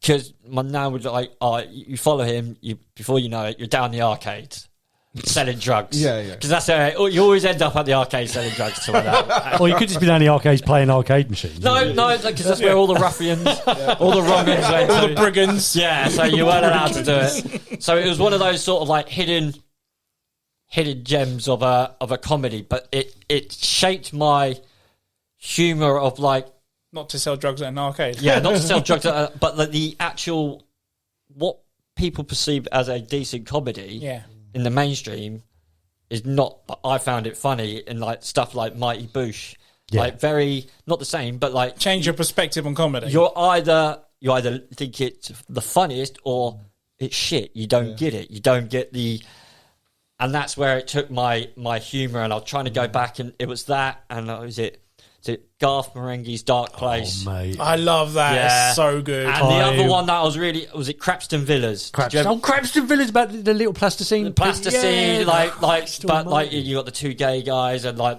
it's a real nasty place. But the humour, it was all that BBC dark comedy, like Channel 4, like after hours sort of. It was Garth Marenghi, we will talk at length about. Mate, I love that show. I've gone to see Matt Holness twice on stage. He's Garth Marenghi. Reading that was from one of his those shows that I could never remember what it was, and I was trying to explain to someone. Someone went, Garth Marenghi. You've not lived until you've seen Garth Marenghi's Dark Place. Yeah, like honestly, and it like that, and then what is it became the Ricky Horror Picture House show. You know, like that sort of comedy and that dark. It just took my way of like. To this day, I love dark humour, and like. You know, just dark humour for me is what I like, and it all was trying to go started back. your dark humour. I think so. It goes back to, but it was really easy in the vocab for me as a youngster. The words like shit and bugger and like they were ones that like I'd get in trouble for using. But they were. Yeah, but they weren't. They were top BBC. flight They were But for me, swear at words, that weren't they? age, Yeah, you it might was as well naughty. say, Yeah. fuck, or you know, like you just, I was just going back to it, and like, it's just one of those comedies. I feel like with Rick Mail and the tag team, the duo, a duo comedy team when it works. They're cult classics now. And like you said, when you mentioned Drop Dead Fred, that was going to be mentioned about it. All carries on to the comedy and the way of the films that I like. So, yeah, massive. Well, I mean, the character of Fred, without Rick Mail's physical humour, the character of Drop Dead Fred would not exist. No. I can't imagine anyone else being able to play that. It wouldn't work. It wouldn't. It would have. Whoever played it, it would have worked, but it wouldn't have worked as well as it did. So, because everyone puts their own spin on a character, and so you'll like him as that. But if you were able to have an alternate version of you, he'll say, "Yeah, but this guy does it better," and so I can't see anyone else doing it. No, you know. Before, because I like comedy, but there's a real dark, twisted like a comedy that I like, and it's kind of I couldn't think of anything before that sort of kind of branched my way of, because I don't think I watch Bottom without, I don't watch Garth Marenghi's and all of that sort of branch without trusting or BBC Two comedy, like what you class as the source of. Oh, it's another BBC comedy, or it's a channel. You trust the source of where it is. In future down the line, Channel 4 and in betweeners, you kind of like there's a new show come out. Oh, it's got a good pedigree. It might be shit. It might not be. You know. Yeah. Thank you giving it the chance, mate. Branching off of that, things like Peep Show, Peep Show, Black Books, Black Books. I love Black Books. Yeah, without things like the young ones or Bottom, the progenitors of this dark humour, we wouldn't. But yeah, like I mean that. But I don't like Blackadder as much. Like, I liked because it had. Was it Mr. Bean for me? Being sure, like Rowan Atkinson, but it had them, and then you also had Rick. And I was like, okay, you got two of my funniest people ever as a kid. You know, Mr. Bean and Bottom, so far apart, but get the same. Yeah. See, for me, with anything that Rick Mail was in, right, I find absolutely hilarious. I love everything he's been in. The guy was a genius. But then the alternate side of that for me was, I love things like you say, like Black Books, Father Ted. I love Father Ted. But having grown up in Ireland, which is a very religious country, it was so nice to see the other side of it, because it was like, yes, but you do know, like the priests and the nuns, they're not everything and anything, So humour has a place everywhere. But Rick Mail carried it further. Father Ted was like on my honourable, but that I started working my way back through it, and it comes down to that. Well, because I wasn't allowed to watch it, and it being out of time and out, it Made you want to watch it more. Yeah, it made me Made it want a to bit more watch special, it. Like, didn't it? some of the best films I've watched, like, was it Escape from Alcatraz? I love that film because I wasn't allowed to watch it, and I watched it late at night. You know, Mate, some of the best films I've ever watched are like Bravo at 2:00 in the morning. yeah. You love that channel. You mentioned that a few times on this podcast. Why did they get rid of Bravo? Yeah. If you ban something, They renamed it, didn't they? Dave. Oh yeah. That's true, yeah. oh, did they? Oh, shit. Oh well. But yeah, Nice pick there, Chris. Go on then, John. What's your number 2? What's the one that made you want to watch tomorrow's world? Star Trek, Yeah, I knew you were going to say that. the original Star Trek. Yeah. Because they had things like like the communicator, which mobile phones. But my dad was interested in space, and I remember sitting in 1969 watching the Saturn V take off, and they landed. Fuck, you're old. Yep, and land on the moon. I was like 5-6 years old when they landed on the moon, so it's a big thing for a kid, So I got my interest in space and stuff like that. And then when I saw this science fiction program come on, and they've got starships and stuff, and I was hooked on like Star Trek. And then obviously you got all the spin-offs from it, and I've still watched Star Trek to today. So that was kind of like where my interest in science and technology and stuff, and space, all that stems from that, really. Revolutionary show. I mean, Yes. you get things as simple as automatic doors to communicators, Alexa. Yeah, to iPads. But you see, I also got things like how to interact with people. Because I was by watching that show, you got to see that it's like what's relevant today. There is no such thing as gender or color or whatever. Everybody's meant to be friendly, and we all get on. I can see that, John, because when I first met you, you were very Klingon. But yeah, so Star Trek was my go-to. That got me through a lot of stuff. So. I was expecting you to go a little longer than that. No, there isn't really much. We all know. It might be someone else's number 1 anyway. So. Well, oh yeah, that's an idea.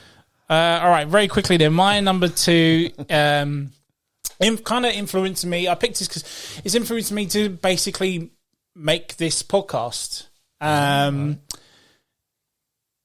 story short, we mentioned it on the podcast. It's going to be Comic Book Men. Yes. Love comic book. Again, everyone doesn't know what Comic Book Men is. It's about Kevin Smith's comic book that's run by his friends.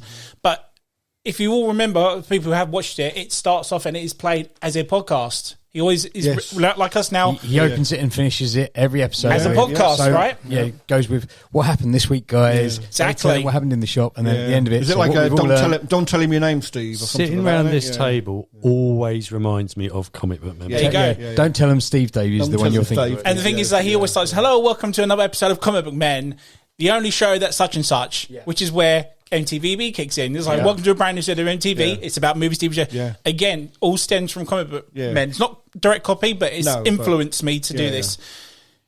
2 reasons why I picked it again. So again, the comic book is the podcast side, but also what Howard also mentioned about his comic book store.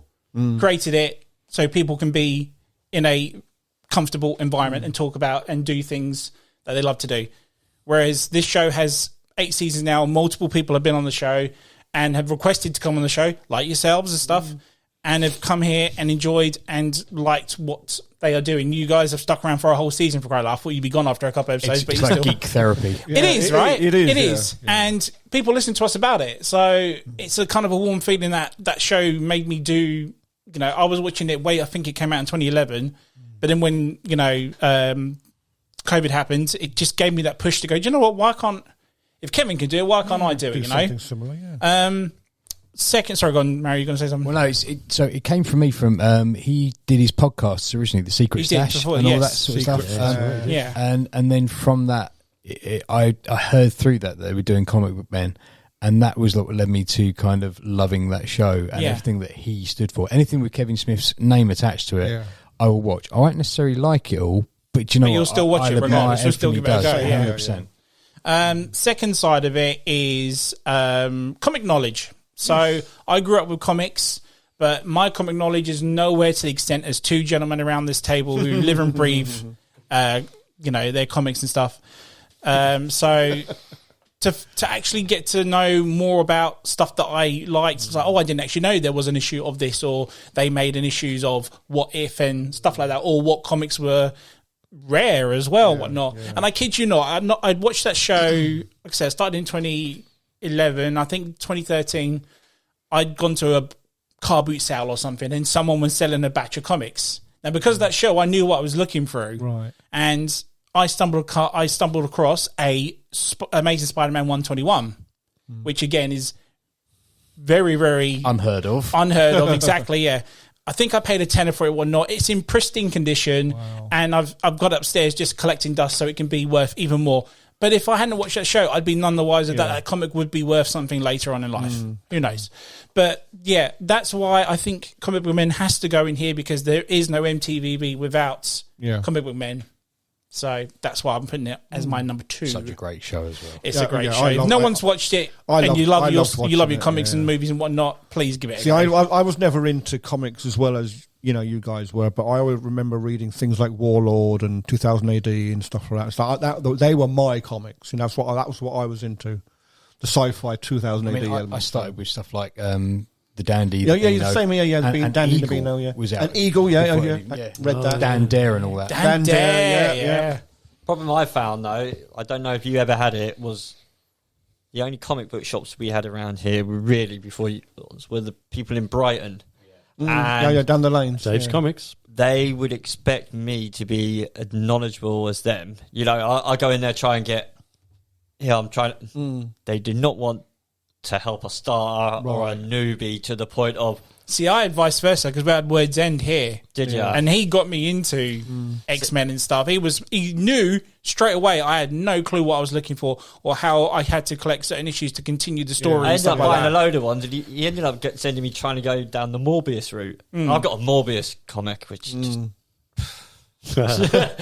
all because of that guy. I swear he did it on purpose. Yeah. Because it's shit. And I got ripped by the other lads for going, who fucking buys Morbius? Morbius, yeah. Everyone's got like Hulk and Spider-Man and Daredevil. You've got Morbius. And fucking Morbius and the transport. But I just found the potential in the comic book shop. If they would have been more like them, I think my comic knowledge would have taken off in that store to a point where I would be really, really into my comics. Not just the IP and the stories that they do. Because I do want to go back and read certain comics. I want to go back and read The Last Ronin, stuff like that. Yeah. But, I just wish they would have been more, probably like yourself, a bit more... later on, it just seemed to be very... Without Comic Book Men, there would be no comic shop, Crawley Comic Shop. Right. Oh, really? It was very, very heavily influential, and the man to my left will attribute to conversations that you'd have on night shifts or whenever you're there, and you waxing lyrical about, I will open a shop, I will own a shop. It's something I would always love to do, even just if it's a board game shop or something. But I couldn't do that. I'll never get able to do it, so hence why the podcast got done instead. But you, Chris, you say about walking into a shop and looking for some help. I might have been a bit of a Bernard Black running the shop, but whenever somebody walked in without a clue as to what they wanted, that was my main mission statement, was to educate them. He could have just he had a chance to go, this is what I love, because I built a store.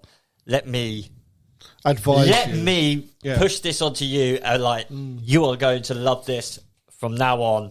And he didn't do that. No. He was like... He literally went to go, no Walkmans, no mobiles, none of that. Bernard Black. Good old Bernard Black. But yeah, Comic Book Men. My number 2. Let's go to the number 1s. It's number 1. Bring home Howard with the 80s. No, we're going to stop at the 90s and go to the 80s. And there's a very specific reason for that. John, I'm joining you on the trek into space with Star Trek The Next Generation. Fucking asshole. For the 90s. I'm turning it on its head because the 80s... So you start with Next Generation then? Because there was no original... I mean, as much as I liked the original Star Trek, I was more a fan of The Next Generation and beyond. I jumped beyond you guys because I was a DS9. I know. I love DS9 DS9 and I love Voyager, but Next Generation was my feeder drug into those. Two things. I think same here. that little clutch of shows. So Next Generation, DS9, and Voyager. You could wrap them all into one as to the example I'm about to give. I mean, in later years, I am now a Shatner fan. It's all about the original series for me. Always will be. Some of the newest stuff is very, very good. I like Picard. We've talked about that. But Discovery is good. I like Discovery. Yeah. It is an excellent program. Now, this and the 80s show, they are two halves, and you touched upon it with the original series, John. These shows taught me how to interact with people, how to behave in polite society, and it basically taught me the right from the wrong.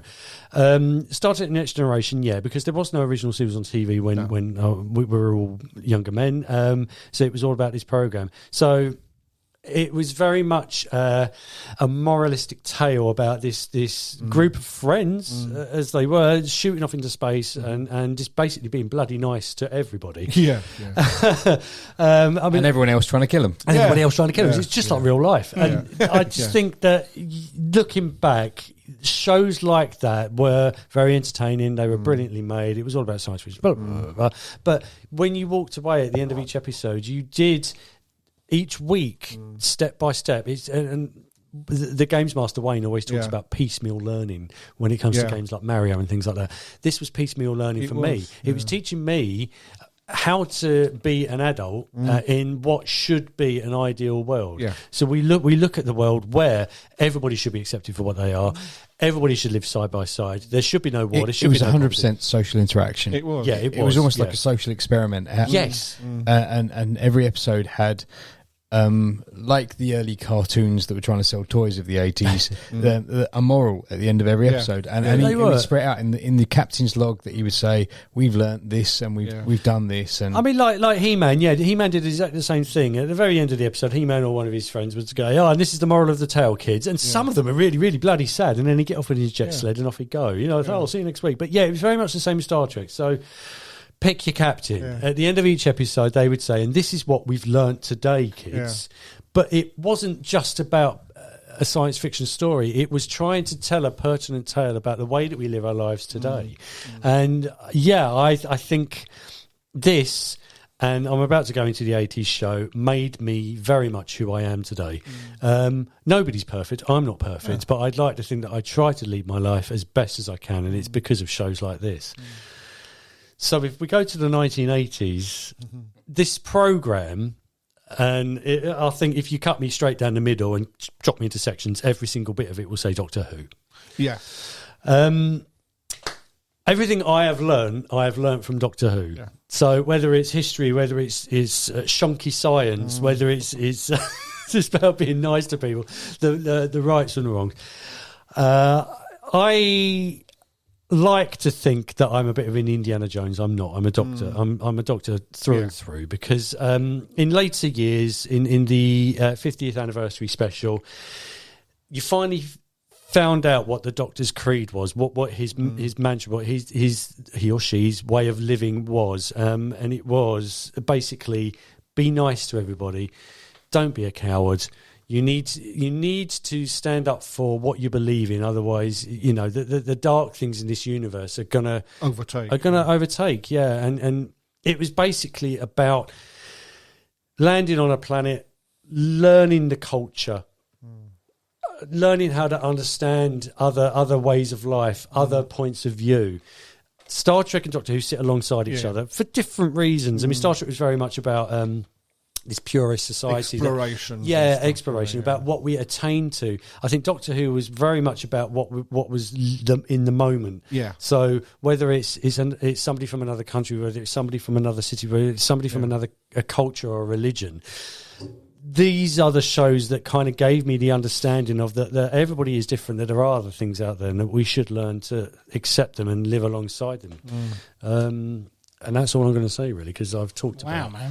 both of those shows. Did you ever go to the Doctor Who experience in Wales? I did. Yeah, that's Yeah, good. yeah. Fuck, you're asking that, John. Well, I did. I assumed he had, but you know. Yeah, of course I did. That's Yeah, good. yeah. You practically ran the fucking thing. I enjoyed that show. The guys to my left and my right are adorned with tattoos, and I think if I could put one tattoo on me, I would probably have it in Gallifreyan, but it would be never be cruel or cowardly, never give up, never give in, which is what the Doctor lives by. And I think it's very much, it's a sentiment that when I heard it, I thought, do you know what? It's from a science fiction TV show, but it's actually really hit home. Yeah, definitely. It's a life lesson in a sense. Very, isn't very it? pertinent for every situation. Yeah, absolutely. Yeah, and that's what I'm going to say. Good. Nice, man. Very nice. You should get the tattoo done. You should. I thought you were going to say hate One on your of forehead. us. One of us. One of us. Nice. Okay. To my number one. So you've waxed lyrical about what made you Doctor Who. So I'm going to wax lyrical about something that taught me about relationships, friendships, differences, discriminations, all of that, and how to stab a vampire in the chest. Buffy the Vampire Slayer. Massive part of a time when I was happy and a time when I was sad and a time when I had loss, a time, a lot of all that. And it helped me get through all of it. And it influenced the people that I have around me, the people that I associate with, and also common interests and common. It showed me that, you know, there is a group of people that are all nerdy about something. Like, I'd like to think I was more like Angel, but actually I'm probably more like Xander. Or even Spike I'd probably prefer to be like, but I'm actually more like Xander in every aspect of that whole show. But it was how people get relationships, how people kind of interact with each other, how people accept each other. And you had that kind of whole thing. When Spike returns from the dead, or returns, and he has this whole feelings for Buffy and nobody takes him seriously, and he goes from being this villain to actually being taken on side. It's like, don't take someone at their face value, take them at what they're going to give you, what they're going to offer you, and accept that. And then there was the relationships, like I talked about in the villains episode. Like Doc Willow, she deals with loss really, really badly. Well, that show showed you how that somebody can deal with that situation, and how maybe you shouldn't deal with that situation. And the friendships as well, and how people who, like when you first meet Faith, like she's actually an anti-hero. She's a villain at that stage. Like she is one of the leading to a big bad. She's out for revenge, but actually she turns it into a good situation. Like, and all those people, all those characters, and how they interact with each other, and how they're all different, but they all like each other and like to be around each other. And Cordelia, who starts off as that really annoying girl, the bully girl, the mean girl, and then actually she becomes acceptable, a nice person. They make her a better person, and then she discovers actually these people aren't that bad, and forms a relationship with Xander. Like she has that whole thing, and the whole group of them coming together. So it made me look at people a lot more differently. Xander's the totally opposite to her as well. He is the nerd. And I'd also say that this kind of one stage we did a fancy dress party many years ago for Halloween, and it was we come as our friends. And so I went as one of my mates who I can't remember, he was the lead singer of a band, so I'm wearing his shirt kind of undone till the navel sort of thing. I had to glue on some chest wig and stuff and look the part. And one of the guys came as me, and when he walked up to the door, I looked him up and down and went, "You've come in your own clothes," because I assumed they were his own clothes. You know, he'd gone out and bought out a band jumper, as in a logo. I can't remember who the band was. It was like Metallica or something. And a pair of long, baggy combats and some massive Vans trainers. And that was me. He'd come as me because I dressed like Xander from Buffy the Vampire Slayer. That was how I dressed in those days. It was like massive combats, lots of pockets, lots of wallet chains and big old... Wallet chains? Yeah. Fuck me, I had that, yeah. I had the baggy kind of hoodie as well on over the top, and, you know, the hair was kind of supposed to be something, but it was just kind of gelled in a scruffy kind of manner, and he'd come as me, and when I looked at him, it was like, oh yeah, that's how I dress, isn't it? And it was like, that was how I dressed. It was like Xander from Buffy. Or if I wanted to go out, I wanted the leather jacket like Angel had, and I wanted the dark shirt, and I wanted the trout. It was all that sort of stuff. So it influenced my fashion style at that change. Luckily, I've grown out of that to a degree, and but it was like that show had so much on me at that time of my life, and going forward as well. You know, how you talk about, how you approach people, in the same way that you say like Doctor Who and you know, Star Trek: The Next Generation influenced you. They did the same thing to me, but Buffy also did that in the fact that there's the scene that runs into Angel where you have all the demons in a bar, and you realise not all demons are bad. Like there are a mix of people, and they're just different. They just have different things. Okay, so their religion is to eat babies, but actually they're not bad people. It's just that's what their religion tells them that they should have done. And actually these are demons that are an offshoot of that don't believe that at all. They're just kind of, you know, like Count Duckula, they're vegetarian vampires or something. Count Duckula. But they lead into that kind of situation of like, they are different. They are not, everyone is the same. Not everyone has the same views. Everyone has a different outlook on life. And that's what Buffy did for me. It kind of formed all those things in one show, and it evolved from being kind of villain of the week to being, here is your life lessons you must learn growing up. And that show did, for the 7 seasons it ran, I grew up with it, starting from the start when she turns up and she doesn't know anyone, to actually having to start my first job, not know anyone in the building. Kind of, it wasn't like at school where you moved up through the ranks.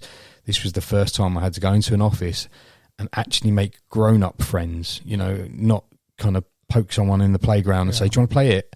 This was like, okay, I now need to find some common ground with these people, and they're all different from me. And this kind of led me up that sort of stage, you know, and now I'm moving to a situation where I don't know anyone. How do I deal with that? And that's what Buffy kind of showed me, is like, just talk to them. Just tell them, if they like you, they like you. If they don't, it doesn't matter. There'll be somebody there. Yeah. And that's it. So Buffy is my very close number 6 for the 90s. Wow. And is on my honourable mentions. I think you're absolutely spot on, and it's very, very, like Kevin Smith, it's down to Joss Whedon. Yeah. Who, think of him what you will in recent years, but he gets people. It seems to be, the relationships between people, and any of his other shows as well, even down to the Avengers. I think the thing that made that thing work so well was the relationship between the characters, and again down to Joss Whedon. But yeah, you're absolutely right. And growing into a young person, I'm very much inclined to agree with you on that one. Without Buffy, I think, much like many of these shows on my list, you wouldn't have some of the people probably sat around this table now. Absolutely.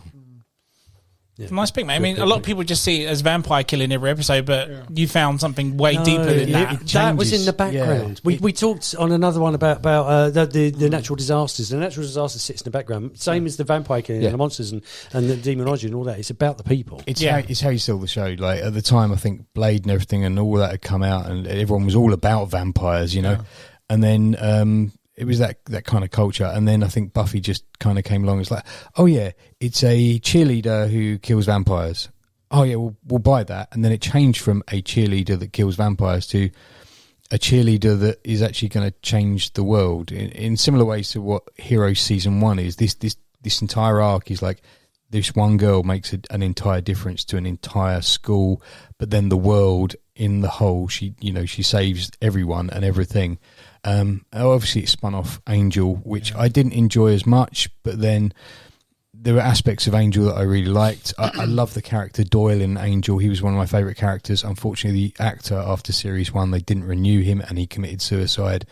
Such a sad story, but that whole kind of move across to Angel, I was there for it. I was there for when Spike became a ghost in that as well. The whole situation, but Buffy was the one where it set the precedence. This is how I would like to perceive the world, how I like to walk into the world and accept people. Good. Nice, mate. Nice. Good pick. Go on in, Chris. Bring it on. What is it, mate? Right, we're going to the 90s. I'm going full childhood. And it was set on Sky One. Everybody used to have, you had your Saturday morning, Saturday morning kids TV.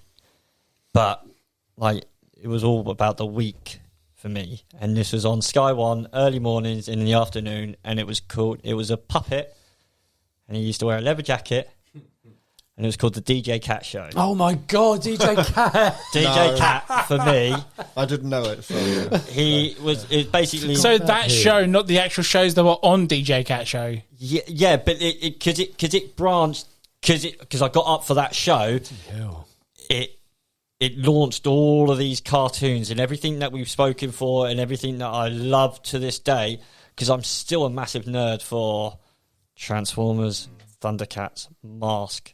So you're going specifically on DJ Cat. DJ Cat, because it had it all for me. I mean, you had the Was Disney... it a geezer dressed up, or was it a puppet? You had a puppet, and then you had his sort of companion, who was like, I think there was a guy and a woman, but you had a little bit of banter, you know. What was it like? Who was the MASH guy?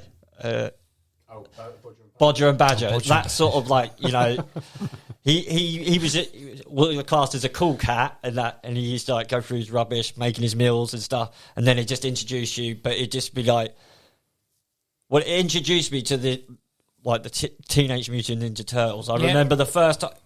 The intro where that goes, and like that purple. Mate, it spawned off so many like premieres for, like, I found Power Rangers through DJ Cat. I found X-Men through DJ Cat. I got some of the actual of what it had, but for me it was Turtles, it was Thundercats, it was Transformers, the Hurricanes. Was it the Hurricanes? Yeah, Denver the Lost Dinosaur. He's my friend and a whole lot more. But yeah, you had stuff like Harlem Globetrotters. I used to watch them. Yeah. Rude Dog and the Dweebs, Mighty Orbit, Fireman Sam, Sherlock Hound. He's the hero next door. Yeah, George of the Jungle, James Bond Jr. James Bond Jr. What a show! I remember that. Rude Dog and the Dweebs, Count Dracula. Hulk Hogan's wrestling. Yeah. Alvin and the Chipmunks. Yeah. Inspector Gadget, Dick Tracy, Dungeons and Dragons. And you got all this through DJ Cat, all of this, but this was over the years and everything. Sure. But what it comes back... But you can link them all back to that. All comes back down to me, because I remember, what was it, Sky... We spent the whole day, like I must have been about 6 or 7, and you could see the dish going up on the wall. Yeah. We had a brick wall outside, and I was thinking, maybe we've got to watch Sky out. So he'd gone. I'm outside. I'm sitting on the wall, looking at the dish as a young kid. Going, my mum's looking through me for ages. It's just like, what are you doing?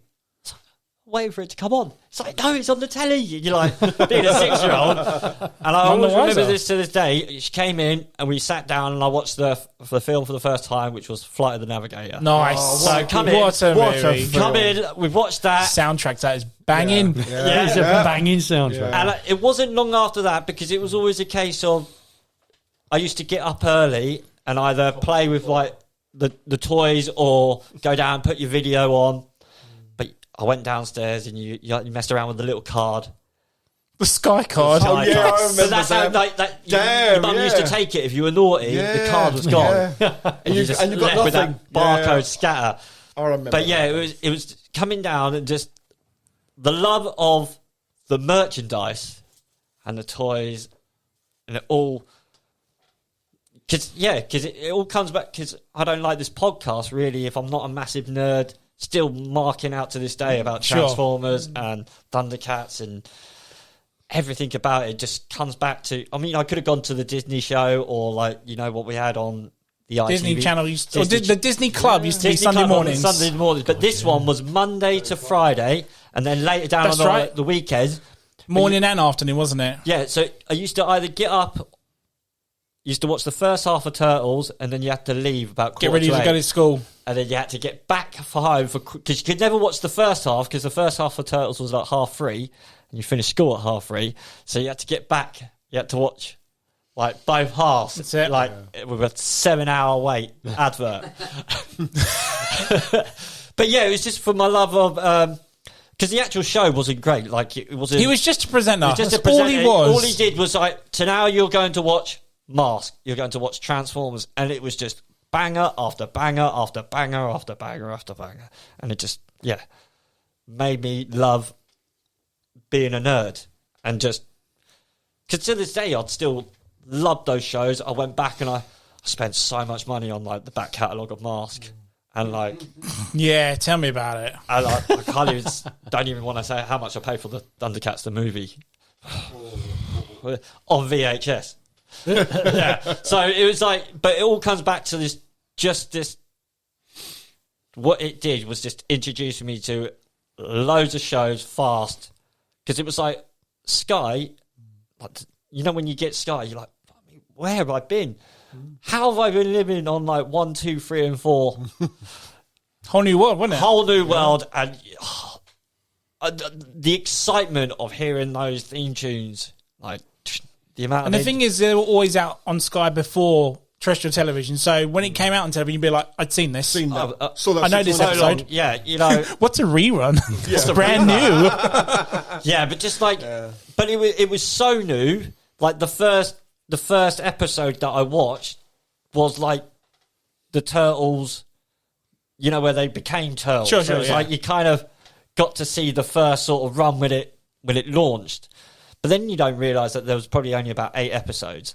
And I think my mum watched like reruns of Turtles for about 10, you know, like for me I was like, oh, it's new. Like, no, I've seen this 1,001 times, you know, like, but yeah, just over and over again to this day, still love them. All of my Nice. cartoons. Nice pick, mate. Go on then, John. What's your number one, mate? My number one, right?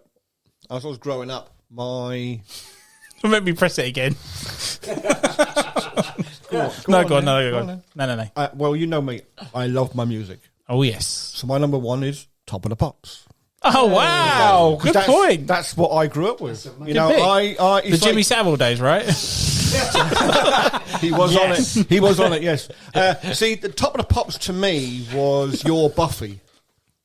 Because I was introduced to, you know, bands every week and what they wore, and I was heavily influenced with all the different kinds of music that was coming out. Pans, people, legs and co. I was about to say, but Legs hold and on, Co, yeah. Hold Yeah. on. Buffy Hot gossip. showed me how to introduce myself to people, and we just talked about Jimmy Savile years. We need to be careful here, John. No, they had multiple presenters. So Jimmy Savile was one of quite a lot. My favourite presenter on it was Kenny Everett. I have got a penchant for Kenny Everett's humour. He was the radio DJ, right? Yeah. Yes. Yes. I've got all his shows that he did himself on DVD at home, and you can't buy them now. You cannot get them. You look anywhere for them, they're not for sale. And it took me a long time. I collected them up bit by bit, and I've got them at home.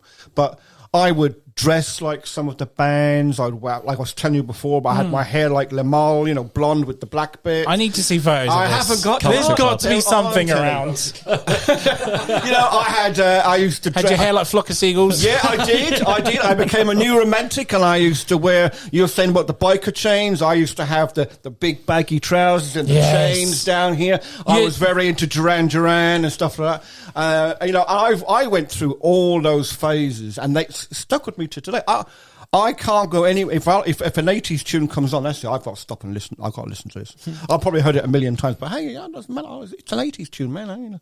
And that's what I grew up with. You know, that show was a fantastic show for me. It was my outlook. You know, I like I say, I found it's like when I got to like say 15 to 20, I was like starting to go out and go down the pub maybe, or go clubbing and stuff, and so I would go dressed as some of these people that I you know loved the music to. I learned how to do their dances, all of that shit. I did it, and it was Top of the Pops gave me all of that basically. Nice. But we didn't have we didn't have the charts or Spotify like we did. That's how we Yeah, actually that's how we did it, learned yeah. It to came what from that, actual yeah. number what it Yeah. was. What a was in the countdown, chart, yeah. You know, you counted down Yeah. and then And it was like you say, and you got to, and then you get to your number one and stuff. And you didn't have MTV and stuff in them days. You didn't have a magazine that told you in advance. It was a massive, that was when you massive found out. When variety, Top of the though. Pops would tell you, and the number one this week is,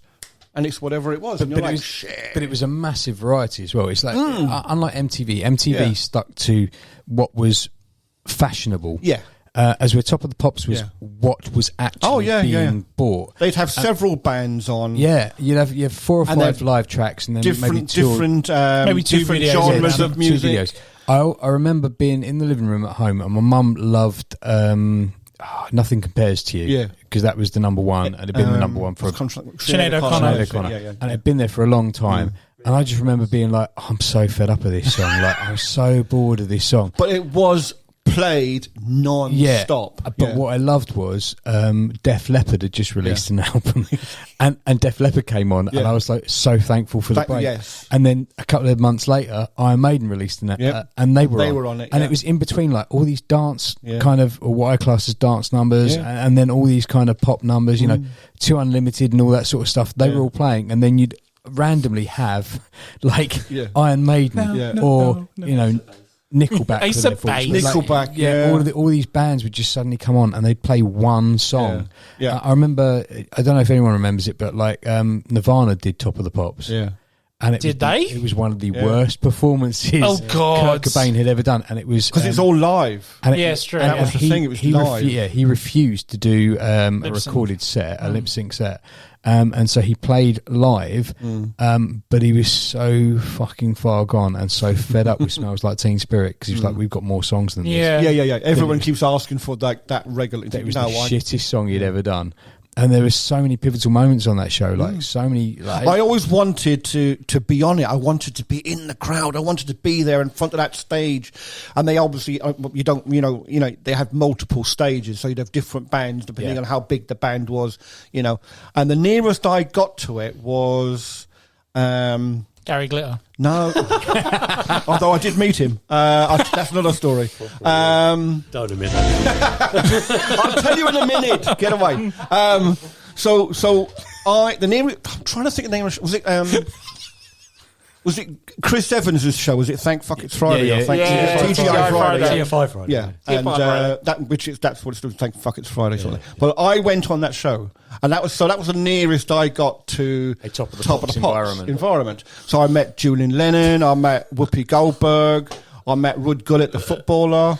I met there was a few other bands. Met all the bands. Had a drink with them in the bar. That was my Top of the Pops moment, if you know what I mean. Yeah. And I always stick with it because my brother-in-law was doing the security for Chelsea Football Club, and that's how we got the tickets to go. And the only reason he knew is because Ruud Gullit was on it, because he was the footballer for Chelsea, and they had these massive papier-mâché heads.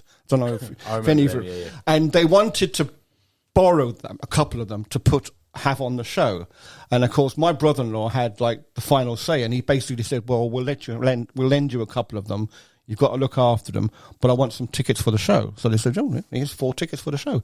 So when we got there, the security guy was trying to put us in with the main crowd, and my brother-in-law was going, no, we're upstairs with Chris Evans and the performers, and that's where we were. There was like literally 100 people in this little room with Chris Evans and that's where we were. At the bar.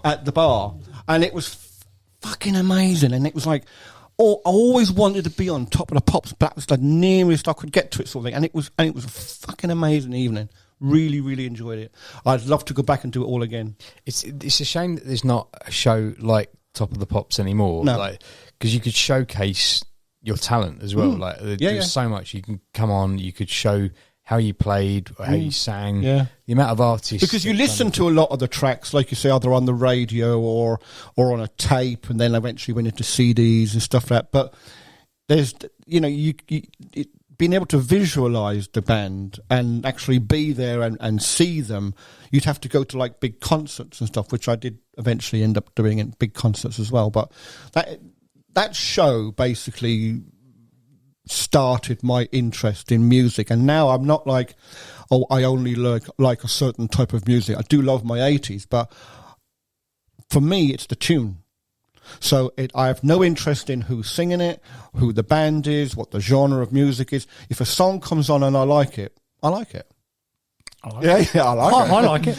I like it. So it's like we were saying about Terry Swims doing like the country version of some.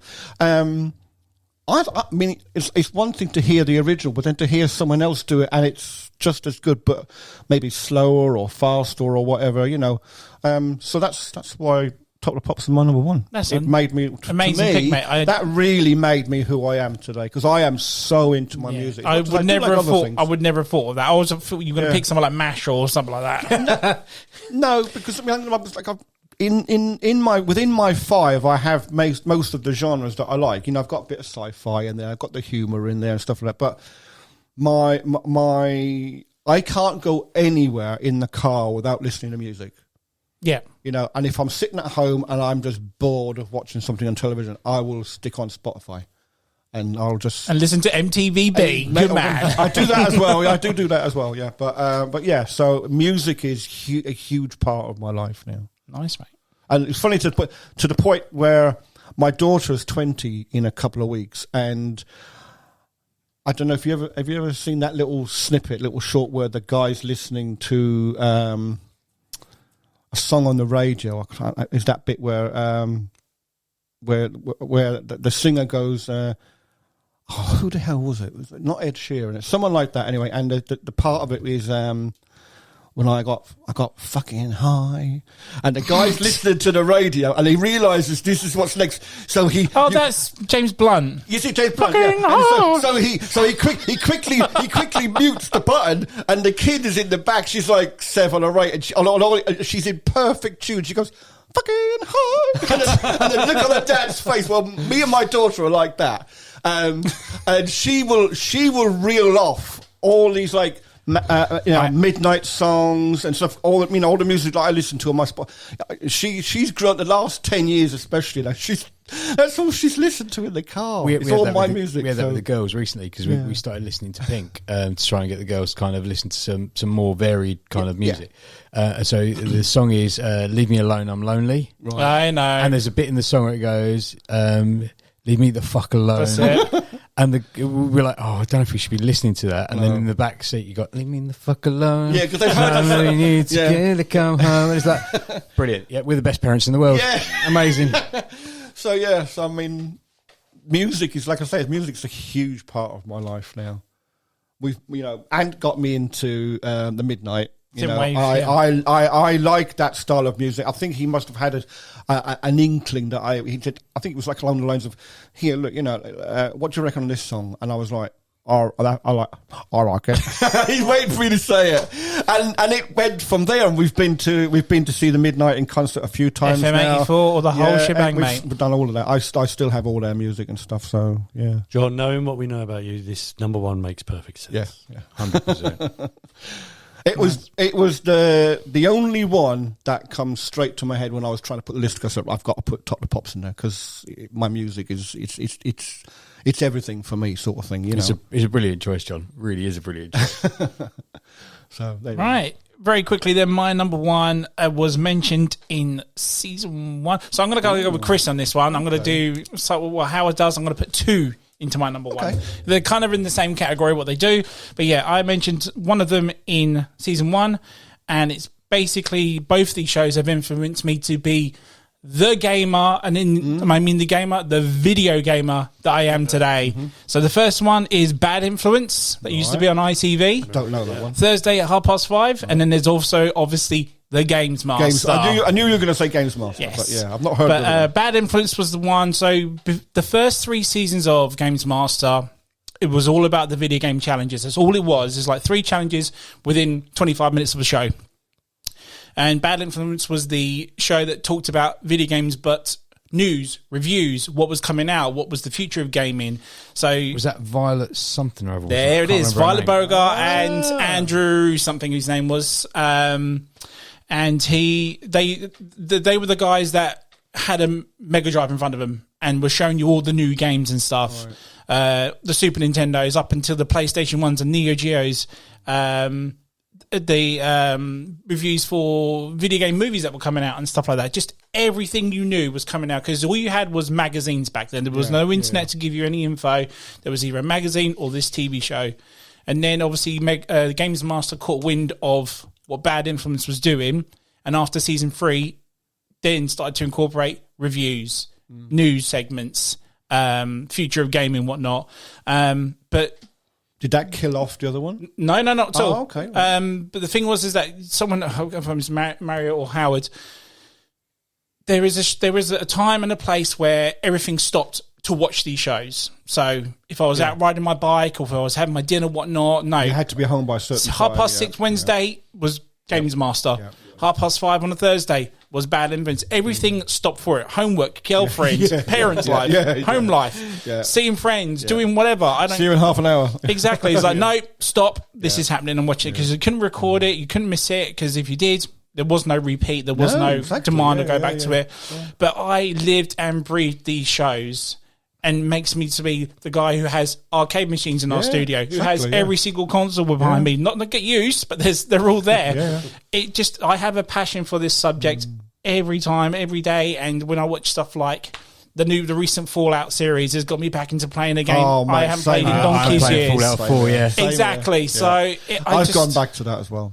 As much as my movies, my TV shows, my board games, video games, I live and breathe. So, and these shows got me through the 90s up until we had the internet that gave us everything now that we, trailers, YouTube, whatnot. I mean, it's changed now, because EA has a channel dedicated to watching these games, or watching games being played. Like tournaments and stuff, isn't it? I follow Twitch. I follow Twitch and YouTube now, and a lot of the gamers or that are playing the games live, there, and I follow a lot of their channels.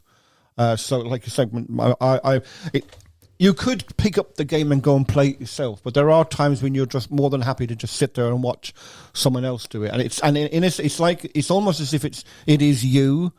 It's watching someone good play it, because this was the thing you saw on Games Master. Like, they would bring people in, and like, your challenge this week is to do the 10-hit combo, or Guile's 10-hit combo in 30 seconds or something. You've got two chances to do it, and then your third chance is it. You've got no other chance to pass that, and then you sit there watching it, going, "Oh my god, oh no, that was 8. And you'd be watching all. And you end up getting frustrated with it, don't you? Yeah.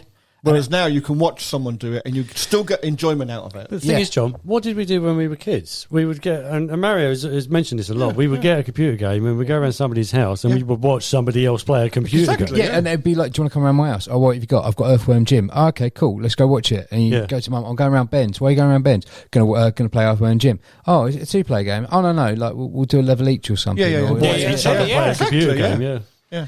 And that's how you learned to play it in them days, because if you weren't as good as your mate was, you would learn from your mate, sort of thing. So I mean, it was how you learnt certain moves as well. I remember Revenge of Shinobi, playing that, and then the first time I ever learnt the double jump, and oh my god, it fires 3 shurikens. This is amazing, and then double jumping and all that sort of stuff, and all those sort of games. But Games Master would set you up with that as well, like and then I don't know if you remember this, before either of those came on TV, BBC Two used to run a show. And it was set in like a quiz show format, but it was 8-bit games, and you used to go and watch it. And the teams, I remember that. It'd be like an open university, or not a university, whatever that show is.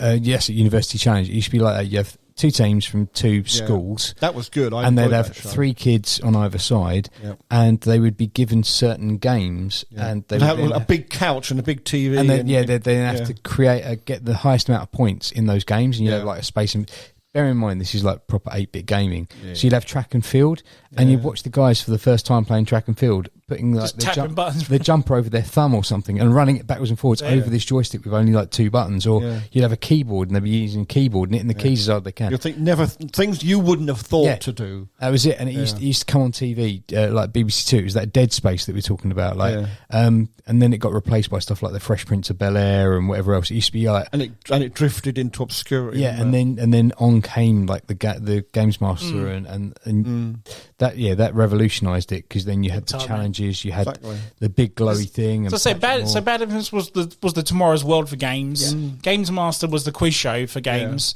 and then Sky caught wind of the trend was going on, and they did Games World. Did anyone remember that at all? I never had Sky. So Games World was very much like Games Master, but there would be a specific character, a person dressed as a character that would be like a champion of fighting games or whatever. It's like, your challenger tonight is Big Bruno or whatever it was, and it was like a kid going against a fucking adult, basically. Like the Chaser, wasn't it? Yes, right? Yeah, absolutely. So, but yeah, I cannot deny, very close to my number 2. Can't remember was going to be my number 1, but video games are my life. I live and breathe them. Had to be number 1. So, very, very quickly, because we're going way over time here, guys. Does anyone have honourable mentions at all? Grain Chill. Well, yeah. Honestly, it could have been my number one, and that's Match of the Day. Okay. Like, literally, Yeah. like, football has been my main thing. It's not the best podcast. You already said how much you love sports. Or English sports. English sports. And also 999 with Michael Burke. Oh my God. Unsolved Mysteries. Yeah, on some mysteries. I love me a recreational documentary. If you give me a, the drama while someone's telling me, I love that sort of show. You know. Most of mine have been mentioned, but IT Crowd wasn't mentioned. Nice. So, but Black Books, I love Black Books. So most of my comedy a couple were type, mentioned. So Remember Even Badly's on the one Black Books. Yeah. There's a line from when someone mentioned Remember Even Badly. There's a line that always cracks me up. It's like a guy's going out with Dorothy, and he's like, "Do you play chess?" Well, no, I don't play. You don't play chess. How dare you not play chess with my Dorothy? Get out! It's fucking brilliant. I did have I started with my first bit of the list, Band of Brothers. I kind of put it as I was like, but then it was kind of like it's just my love for the war sort of thing, and I was like, but then I started to think about how this episode should go. But yeah, I think that's about it for me. Anyone else? I'll be very quick because I've got about 5,000. Go for it. So I've got the young ones, which I've talked about. Knight Rider, which we know about. Off the back of Knight Rider, I've got Baywatch. Of course, Half of his time. Heavily influenced my childhood, that one. The A-Team. He'll be ready. We've got to do an episode on the hotties, I tell you. It's coming, Oh, yeah. That'll be the episode we get cancelled for. It's coming, John. Hey, I know, I was waiting for that. I was waiting for you to I was trying to get him to do it, EastEnders, because I watched it. I mean, I don't watch it anymore. Yeah, but we all I used to watch come it. on. My From a wife comedy point of view, used to watch it. Friends, Buffy the Vampire Slayer, Fresh Prince of Bel-Air, Frasier, The X-Files. Does anybody remember Wings? Yes. Yeah, remember Wings? Yeah. It was about they run a chartered flight service out of Wyoming. It was a comedy. It was very Okay. good.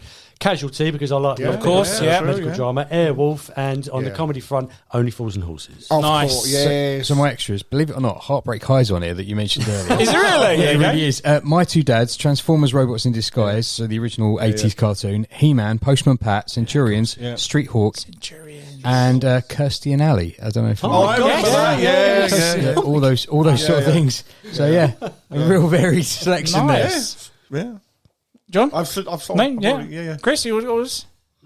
He's mentioned his more. Maybe the Crystal Maze, and I think I had Crystal Krypton Maze was Factor good, on that sort of obstacle / way of going for it. Yeah. Nice. Well, we did it, guys. The end of season 8. Did you enjoy yourselves this season? Yes. Loved it. Brilliant. Thank you, Ant.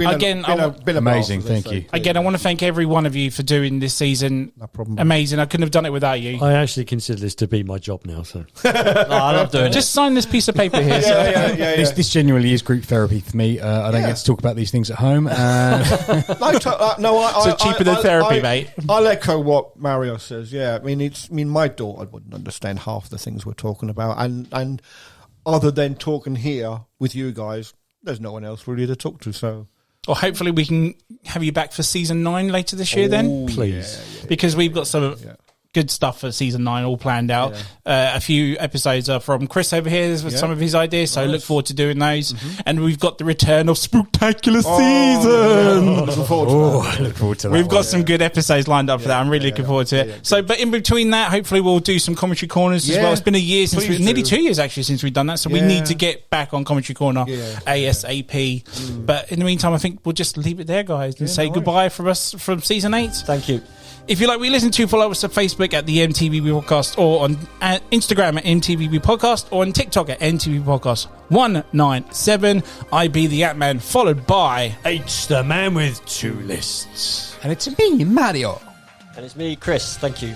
And me, JK47. and thank you for hitting that play button, guys. Good night.